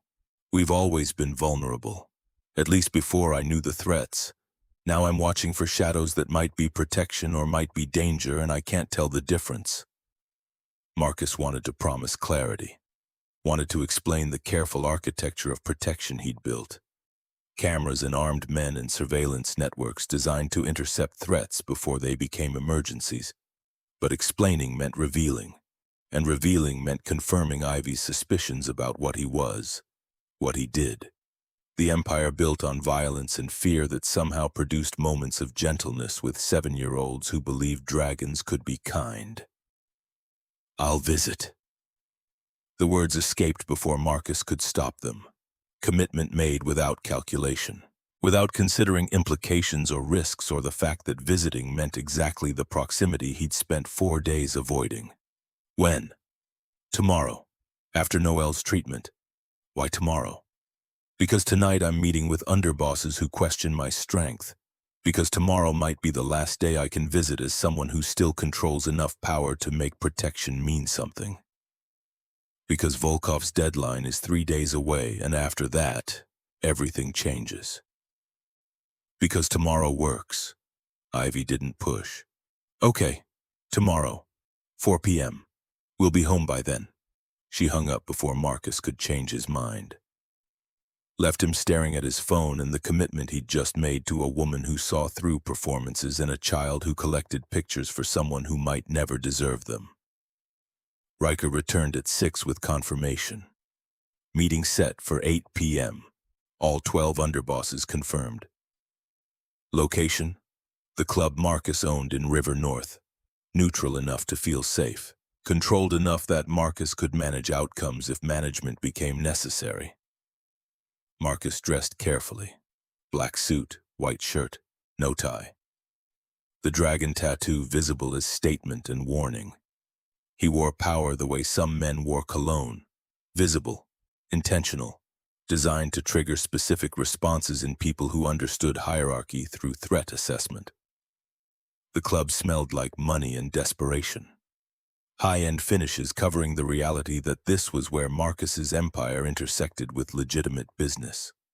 Where politicians drank with criminals and everyone pretended the lines weren't just suggestions enforced through selective prosecution. 12 men waited in the private room upstairs. Jin Park, David Sullivan, Anton Kozlov, 9 others who controlled territories, operations, revenue streams that collectively represented Marcus's power base. They stood when he entered, respect performed through ritual. But Marcus saw the calculation in their eyes, saw them measuring him against rumors, against Volkov's observations about distraction and weakness. He sat at the head of the table, let silence stretch until discomfort became pressure. I know why you met without me. Jin Park, oldest of the group, most cautious, spoke first. Boss, we have concerns. You have doubts. Marcus cut him off. You're wondering if my attention has shifted, if protecting civilians makes me less effective at protecting empire. Volkov is talking. Anton Kozlov, Russian descent, connected enough to hear things. Saying you've gone soft, saying you're distracted by a woman and child who make you vulnerable. And you believe him? We believe what we see. You've diverted resources to Englewood, surveillance, personnel, money for what? Residential territory that generates 0 revenue. Marcus leaned back. You think protecting civilians is distraction. I think it's expansion into areas Volkov wants. He's been buying Englewood systematically, displacing residents, building leverage. If we let him take 12 blocks unchallenged, what stops him from taking 12 more? So this is strategy? David Sullivan, always skeptical. Not personal? Strategy and personal aren't mutually exclusive. They are when personal makes you predictable. Jin Park again. Volkov knows you care about these people. That gives him leverage. Leverage means power shifts.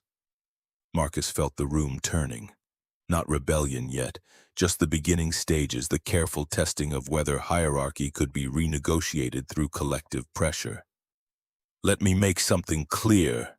Marcus's voice dropped, quiet intensity that made men lean forward to hear. I've spent 15 years building this organization. 15 years proving that I'm more ruthless, more strategic, more willing to do ugly work than anyone in this room. That doesn't change because I chose to protect civilians. But it does change the calculation, Anton pressed. Civilians are weakness, vulnerability, things that can be taken. Everything can be taken, power, territory, life. The question isn't whether you're vulnerable. It's whether your response to vulnerability makes enemies regret trying. Marcus pulled out his phone, displayed a photo, Ivy and Noel leaving their apartment. Same image Volkov had shown him 3 days ago. Volkov thinks these people are my weakness. He's wrong. They're my line. The boundary between business and personal. Anyone who crosses that line doesn't get warnings, doesn't get negotiations, doesn't get the civilized version of me you're all accustomed to. He let that sink in. Watched 12 faces process the implications of Marcus declaring civilians worth crossing lines for. Volkov has until New Year's Eve to accept my terms. After that, anyone touching Englewood answers to me directly, no intermediaries, no protocols, me. Boss, if you start a war over civilians, Jin began, I'm not starting anything. I'm finishing what Volkov started when he decided my attention was weakness worth exploiting. Marcus stood. You want to know if I'm distracted? I'm focused on protecting what matters while maintaining everything we've built. Anyone who can't reconcile those priorities is welcome to work for someone whose priorities are simpler. Silence, the kind that preceded either acceptance or mutiny. Marcus had gambled that his history, 15 years of proving himself, bought enough credibility to weather this challenge. The gamble paid when Jin Park stood. Understood, boss, we're with you. One by one, the others stood. Confirmation through gesture, not enthusiasm, just calculation that opposing Marcus now cost more than supporting him might. Good. Then we proceed as planned. Volkov gets his answer on New Year's Eve. Until then, business continues normally. The meeting dissolved, underbosses filtering out with careful distance that suggested private conversations would happen. Alliances would be tested. Loyalty would be measured against self-interest. Marcus stayed in the empty room after everyone left. Poured whiskey from the bottle reserved for moments when control felt more performance than reality. Riker appeared in the doorway. That went better than expected. They're not convinced, just afraid. Fear works. Until it doesn't. Marcus drank. How many do you think will move against me? Honestly, 3, maybe 4 if Volkov offers the right incentives. Names? Anton for sure, Jin maybe. The others are reading wind patterns, waiting to see which direction offers better survival odds. Marcus nodded, expected as much. 15 years taught him that loyalty was temporary, conditional on power remaining worth the subservience it required. His phone buzzed. Text from Ivy. Noelle wants to know what time you're coming tomorrow. She's planning an art show. All 11 pictures plus whatever she finishes tonight. Marcus stared at the message. Tomorrow he'd visit a 7-year-old's art show while his empire fractured beneath him. Would smile at stick-figure drawings while underbosses plotted succession. Would pretend for 2 hours that he was someone who belonged in Ivy's apartment, instead of someone whose presence brought threats she couldn't see but would suffer anyway. 4 p.m. I'll be there. She's already preparing snacks. Fair warning, you're getting the full hostess experience. I'm not good with kids. You caught her before she fell and she's been in love with you since. I think you're better than you know. In love. The words sat wrong. A 7-year-old couldn't love a stranger, could only love the idea of him, The version she'd built from one moment of protection and a mother desperate enough to let dangerous men orbit their lives. I'll try not to disappoint her. Just show up. That's all she wants. Someone who keeps promises. Marcus pocketed his phone. Kept promises. Such simple math. Say you'll appear, then appear. Basic reliability that somehow became profound when directed at children who'd learned early that adults couldn't be trusted. He could keep that promise. Could show up at 4 p.m. and admire stick figures and eat snacks prepared by small hands. Could perform normal for 2 hours while his real life waited outside. The question was what happened after. When Noelle wanted him to come back. When Ivy started expecting presents instead of just money. When showing up once became obligation to keep showing up forever. Marcus didn't do forever. Didn't make commitments beyond the transactional. Had built 15 years on relationships that ended when utility expired. But Noelle was drawing 11 pictures, and Ivy was setting reminders to check if he won battles. And somewhere in that accumulation of small gestures, forever had stopped being abstract and become something Marcus might accidentally want. He left the club through the back exit, security detail following at prescribed distance. 4 men whose job was intercepting bullets meant for him, who'd die protecting someone who paid them to value his life over their own. The Mercedes waited. Riker drove without being told where, just headed toward the penthouse because that's where Marcus always went, where isolation was architecture and loneliness came with floor-to-ceiling windows. Marcus's phone rang. Unknown number. He answered anyway. "Mr. Kang?" A man's voice. Older. Familiar somehow, but unplaceable. "This is Theodore from Starlight Cafe. Ivy gave me your number. Hope that's all right." Theodore. The owner. Greek immigrant who'd kept the cafe running 40 years through every economic collapse and demographic shift. "What can I do for you, Theodore?" "It's what I can do for you, maybe. Ivy mentioned you might visit tomorrow. I wanted to warn you. There've been people watching the building, not police, not your people either. Different, professional." Marcus's grip tightened on the phone. "How many?"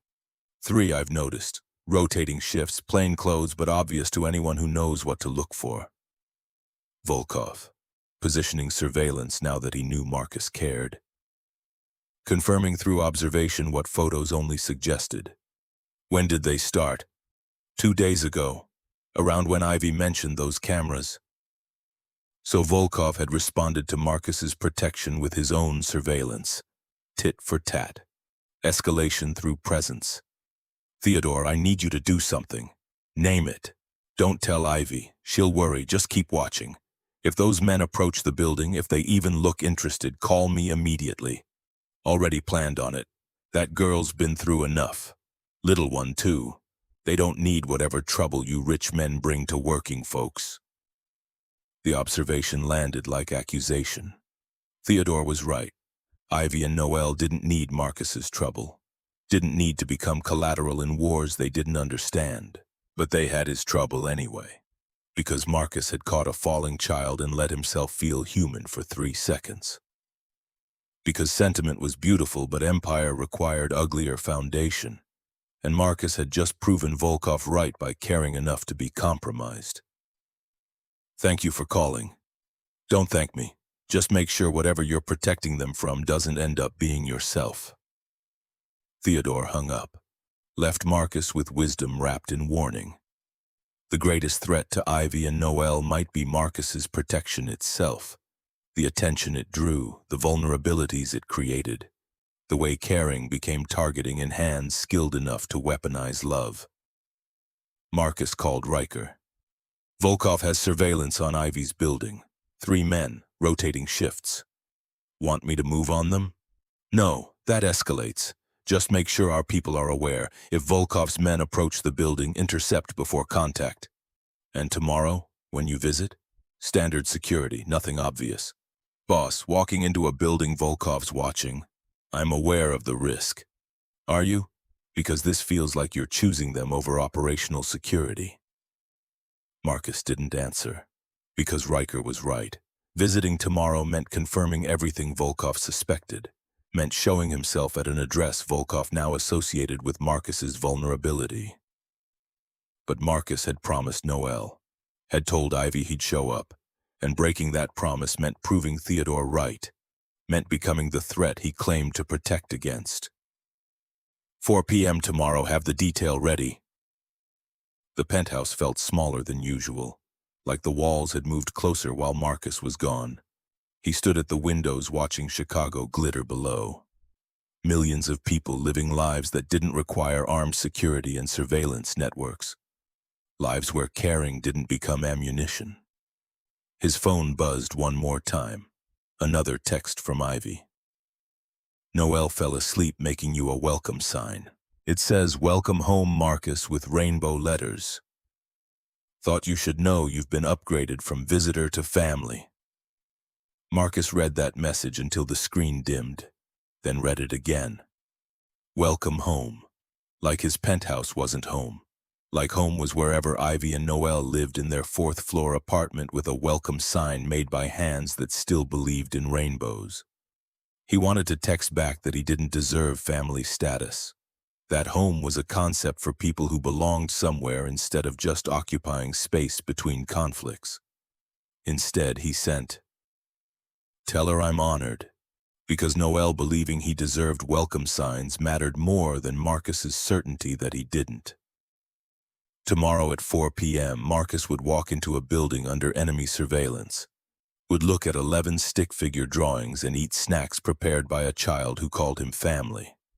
Would pretend for 2 hours that protection didn't require distance and caring didn't cost everything. Would perform normal while Volkov watched and underbosses plotted and his empire cracked beneath the weight of choosing civilians over calculation. The New Year's Eve deadline was 3 days away. 72 hours to figure out how to save Englewood without sacrificing the organization that made salvation possible. Marcus pulled up his laptop, ran financial scenarios until dawn, liquidating assets, restructuring territories, identifying which pieces of his empire could be sacrificed while maintaining enough power to matter. The math was brutal. Protecting 12 blocks of residential territory cost approximately $60 million in diverted resources, money that could expand operations, buy influence, secure leverage Volkov couldn't match. But numbers didn't account for Noel's drawings, didn't factor in Ivy's midnight texts, didn't calculate the value of being someone a 7-year-old called family. Marcus had spent 15 years reducing everything to mathematics. Power plus fear minus sentiment equaled empire. Clean formulas that produced predictable outcomes. Now sentiment had infected the equation, made outcomes uncertain, turned empire from goal into tool for protecting people who probably didn't need protection as much as they needed someone to stop treating care like a transaction. At 5 a.m., Marcus made his decision. Pulled up encrypted communications, sent messages to accounts scattered across 3 continents, initiated transfers that would take 48 hours to complete, but once finished would be irreversible. He was liquidating 30% of his operation. Territories, revenue streams, influence accumulated over a decade, converting empire into cash that could be weaponized as protection. $60 million earmarked for Englewood, not just Ivy and Noel's building. All 12 blocks, purchasing properties above market rate, establishing trusts that protected resident rights, building infrastructure that made displacement economically impossible. Volkov wanted those blocks. He'd have to outbid a ghost corporation backed by resources that looked infinite because Marcus had just made them infinite by converting power into currency. The transfers would weaken him. 30% less territory meant 30% less influence, less revenue, less leverage. His underbosses would see the divestment, would smell blood in the water, would calculate whether a wounded Marcus was worth serving or whether succession offered better opportunities. But Noel would keep her apartment, Ivy would stop fighting threats alone, and Marcus would prove that sentiment could have teeth sharp enough to bite back.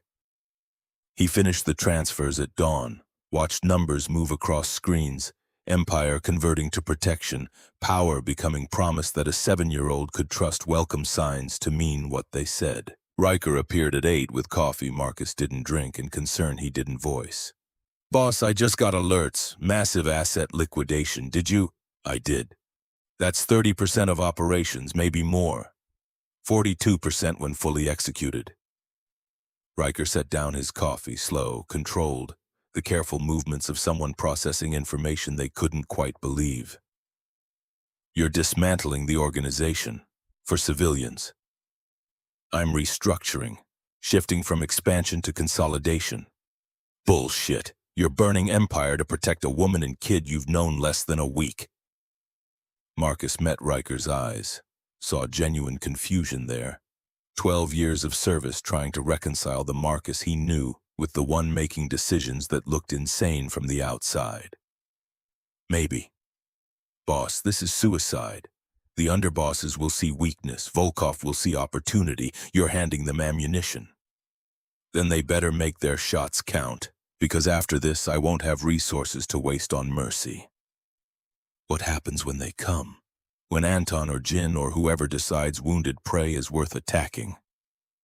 "Then I demonstrate that 42% less Empire still leaves me with more than enough to end anyone stupid enough to try."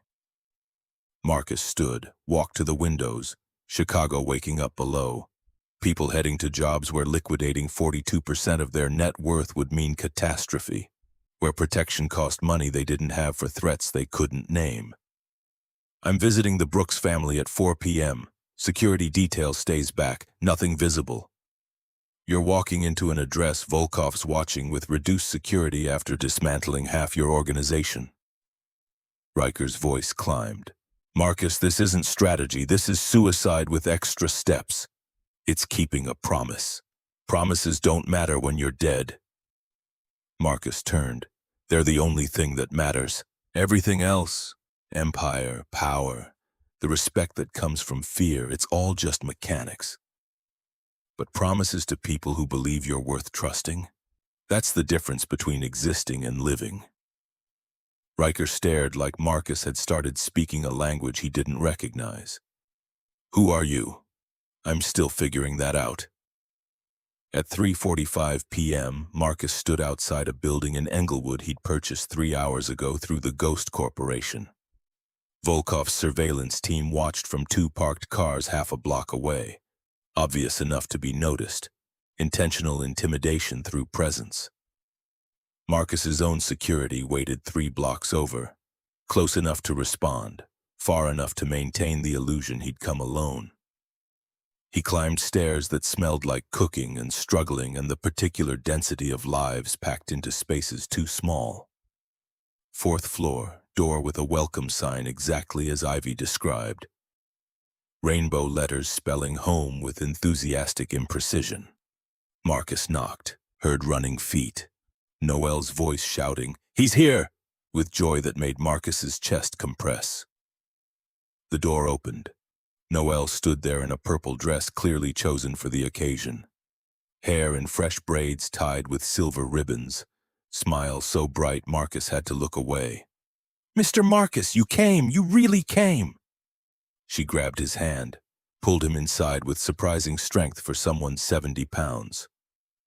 The apartment was small, clean, decorated with the careful pride of people who had little but maintained everything.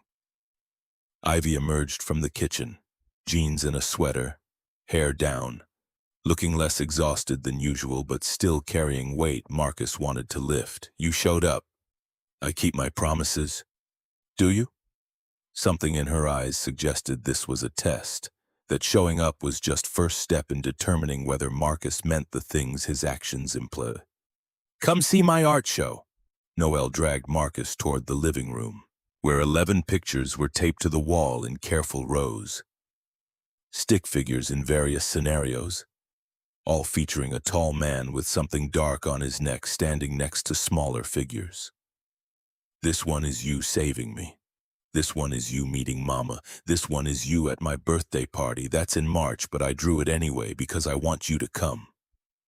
Noel pointed at each picture with curatorial precision. "And this one is my favorite. It's us being a family.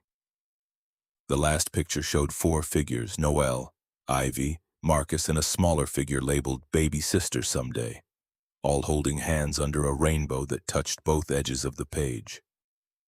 Marcus crouched to Noelle's height. These are beautiful. Do you really think so? Mama says I'm getting better, but sometimes I think the dragons look more like snakes. Dragons are just snakes that learn to fly. The words emerged before Marcus planned them. Sometimes the most powerful things start as something smaller. Noelle's smile widened. That's what Mama says about me, that I'm small now, but I'm going to be powerful when I grow up. Your mother is right. Ivy watched this exchange from the kitchen doorway. Expression unreadable. Marcus caught her eye, saw questions there, saw her measuring him against the performance, deciding whether this version was real or just another mask. Snacks, Noelle announced. Ran to the coffee table where she'd arranged crackers and cheese with geometric precision. I made everything myself. Well, Mama helped with cutting, but I arranged them. Marcus sat on the couch, accepted a plate Noelle handed him with ceremony usually reserved for state dinners.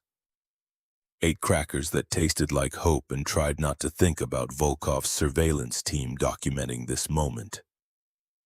So, Ivy sat beside him, close enough that her shoulder almost touched his. You actually showed up.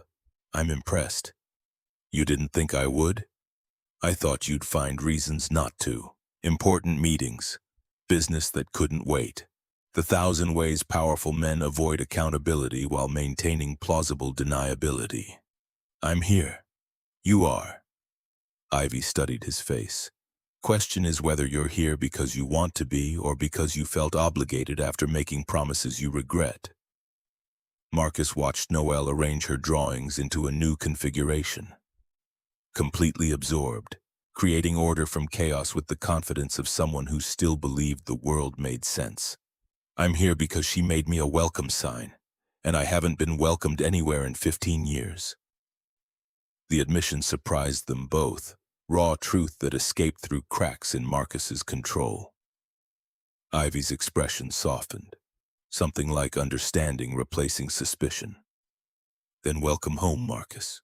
Her voice quiet, genuine. For however long you can stay.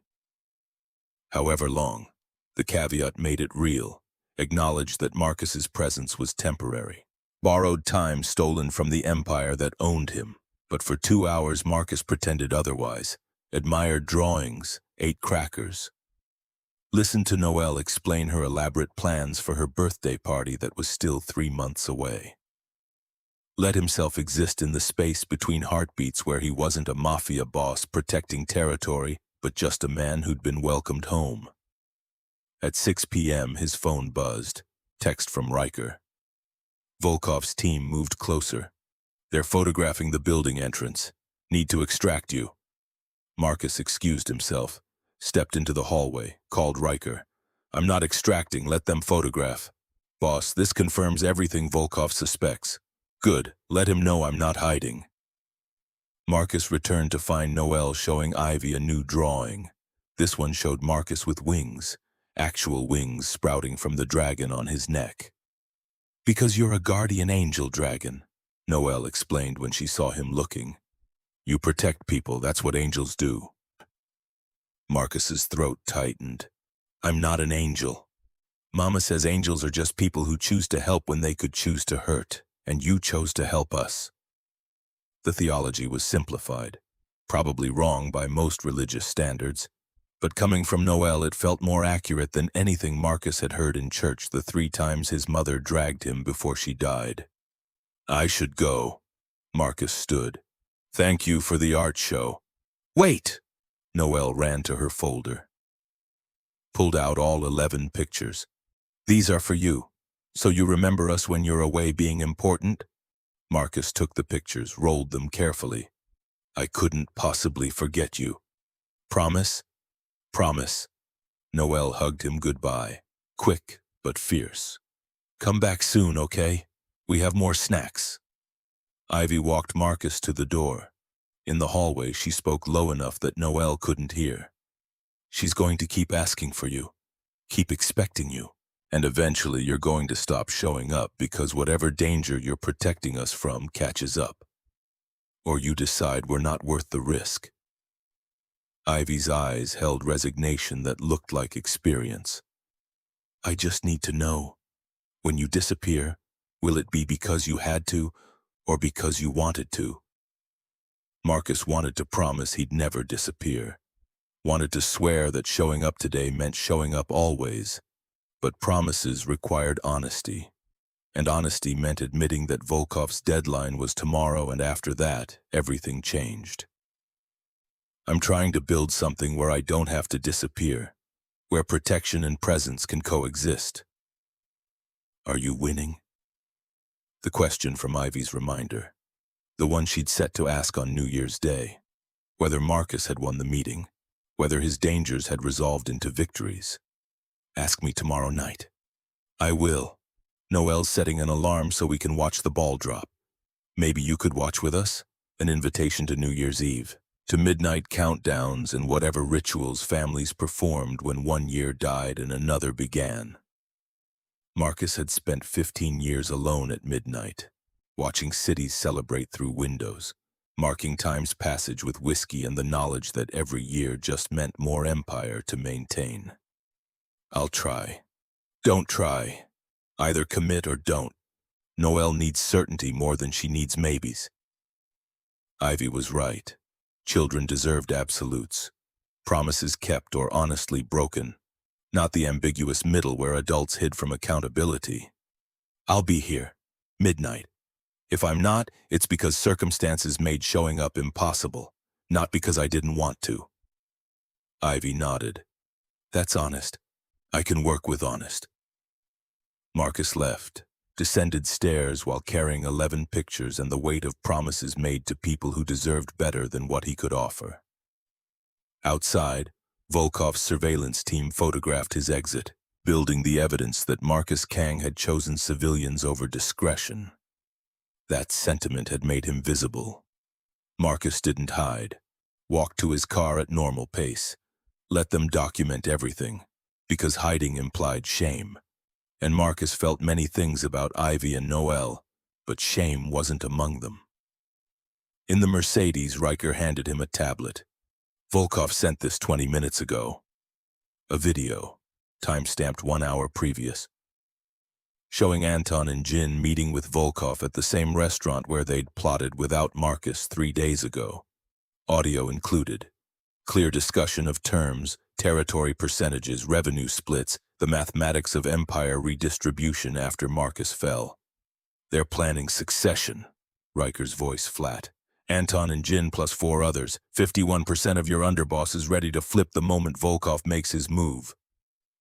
Marcus watched the video, saw men he'd trusted, or at least paid enough that trust became irrelevant, negotiating his downfall with enemy he'd spent years containing.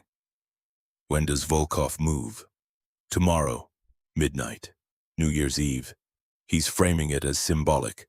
Old year ends with old leadership. New year begins with new order.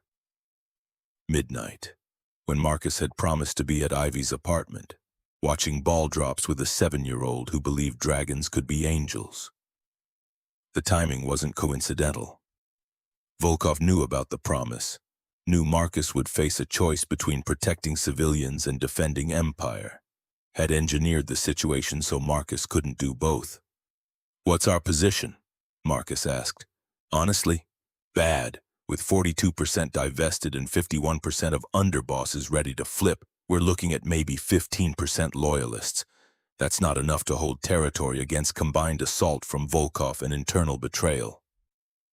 Marcus nodded, expected as much. The moment he'd chosen to protect Englewood, he'd chosen to become vulnerable.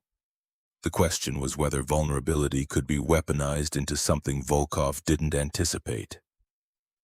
Gather the loyalists, everyone who's still with us, 8 p.m. tonight, the penthouse.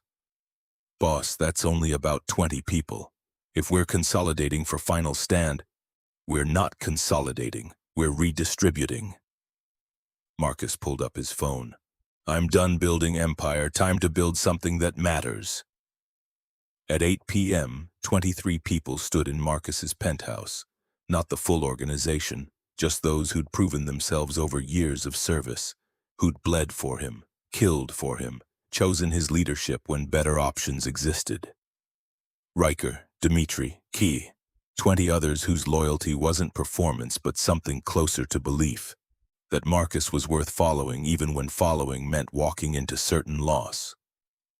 Marcus stood at the windows, Chicago glittering below like promise, empire spreading in every direction, territory that tomorrow might belong to someone else.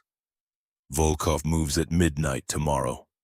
He's coordinating with 6 of our underbosses to overthrow leadership and redistribute territory. Marcus turned to face them. I'm not going to fight him. Silence, the kind that preceded either acceptance or mutiny. You're surrendering? Kai asked, disbelief making his voice sharp. I'm choosing. Marcus gestured at the windows. I've spent 15 years building this. Territory, revenue, power, and for what? So I could stand alone in towers and count money I'll never spend while protecting nothing that matters? Boss, 2 weeks ago, a 7-year-old fell. I caught her. She hugged me, and for the first time in 15 years I felt human instead of just functional.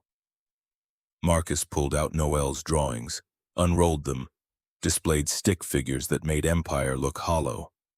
This is what matters, not territory, not revenue, but being someone a child calls family because I showed up when I said I would. He could see them processing, trying to reconcile the Marcus they knew with the one making decisions that looked like weakness unless you understood that strength came in forms beyond violence. So I'm making a choice. Tomorrow at midnight, I'm not defending Empire, I'm keeping a promise to watch fireworks with a kid who believes I'm worth her hope. And the organization? Dmitri asked. Dissolved, effective immediately, all territories revert to whoever claims them. All operations transfer to whichever underboss wants responsibility, all debts forgiven, all oaths released. Marcus pulled up his phone. I'm sending each of you a severance package. Enough to retire or start over or buy into whatever comes next. No obligations, no expectations, just gratitude for the years you gave me. The transfers processed. 23 phones chimed simultaneously, amounts that made retirement possible. That bought freedom from the life they'd built on choosing Marcus. You're really walking away, Riker's voice empty. After 15 years, you're just done. I'm choosing what I want to protect, and it's not this. Marcus gestured at the penthouse. It's a 4th-floor apartment with a welcome sign. It's a woman who texts at midnight to make sure I'm safe. It's a child who draws me into family pictures because she thinks I deserve belonging. They won't survive without your protection. Key, always practical. Volkov will target them to prove a point, which is why I'm using every remaining resource to ensure their safety. The 42% I liquidated, it's buying Englewood, all 12 blocks, establishing trusts that make displacement impossible. Creating infrastructure that survives regardless of who runs Chicago's underworld. Marcus pulled up documents, purchase agreements, trust formations, legal architecture that converted Empire into protection that didn't require his constant presence. After tomorrow, I'm nobody, just a man who used to have power and chose to spend it on something that mattered. The room stayed silent, processing, calculating, deciding whether to follow Marcus into this choice or take the severance and build better futures elsewhere. Riker spoke first. What do you need? Tomorrow, midnight. When Volkov makes his move, I need you to make sure he understands that Marcus Kang is done. That the Empire dissolves not through defeat but through choice. That he won by default because I stopped playing. And if he doesn't accept that, if he wants blood to prove the victory, then you give him mine. But you make sure Ivy and Noel never know, never see, never carry the weight of my death on top of everything else they've survived. Boss! I need you to promise, Riker. If I die tomorrow, it's clean. It's distant. It's a news story about gang violence in neighborhoods they don't live in, not trauma they witness. Riker's jaw worked. 12 years of service trying to find argument against orders that sounded like suicide with honor. I promise. Good. Marcus turned back to the windows. Everyone else is dismissed. Take the severance. Build lives. Forget you knew someone stupid enough to burn Empire for civilians. They filed out slowly, each one shaking Marcus's hand or clasping his shoulder or offering the quiet respect of soldiers recognizing their general had chosen his last battlefield. When only Riker remained, Marcus spoke without turning. I need one more thing. Anything. If I survive tomorrow, if Volkov accepts the dissolution and leaves me alive, I want you to destroy every record of who I was, every file, every account, every piece of evidence that Marcus Kang existed before the moment he walked away. You want to disappear completely. I want to become someone who deserves the welcome sign, and that person can't be haunted by 15 years of choices I'm not proud of. Riker nodded. Consider it done. At 11 p.m., Marcus stood alone in his penthouse, dismantled Empire around him. Tomorrow it would belong to Volkov or whoever claimed it first. Tomorrow this tower would be just expensive real estate owned by someone else. Tomorrow Marcus would wake up as nobody. No power, no protection beyond what money could buy, no empire to hide behind when threats materialized. Just a man keeping a promise to watch midnight fireworks with a child who believed dragons could choose kindness. His phone buzzed. Ivy. Noelle can't sleep. Too excited about tomorrow. Keeps asking if you're really coming. I told her yes. Please don't make me a liar. Marcus typed his response carefully. I'll be there, I promise. And tomorrow, I'll explain everything. Who I was. Who I'm trying to become. Why showing up matters more than anything I'm leaving behind. That sounds ominous. It's honest, and you said you could work with honest. I can. We'll see you at midnight. Marcus set his phone down, walked through his penthouse one last time. 40 stories of isolation he'd called home but never belonged to. Empire made architecture. Power made loneliness. Tomorrow he'd trade it for a 4th-floor apartment with rainbow welcome signs. For a woman who saw through performances. For a child who drew him with wings because she thought protection meant divinity instead of just showing up when you said you would. The choice was made. Empire or family, power or presence. Being feared by thousands or loved by 2 people who had no reason to trust him but chose to anyway. Marcus had already liquidated the accounts, already dissolved the structure, already sent the severance packages that freed 23 people from service. All that remained was surviving midnight, walking into Volkov's endgame, accepting whatever terms made stepping away possible. And if terms couldn't be reached, if Volkov wanted blood, then at least Marcus would die having kept his last promise, present when he said he'd be, choosing civilians over calculation until the moment calculation stopped being optional. He'd spent 15 years building walls. Tomorrow he'd walk through them toward the only welcome that ever mattered. Whatever waited on the other side, death or redemption or something between. Marcus would face it knowing he'd finally chosen right, even if right meant losing everything he'd spent half a lifetime building. Even if right meant becoming nothing but a man with 11 stick-figure drawings and a promise to show up at midnight. That was enough. That had to be enough. Because Noelle believed in guardian angel dragons, and Marcus was done proving her wrong.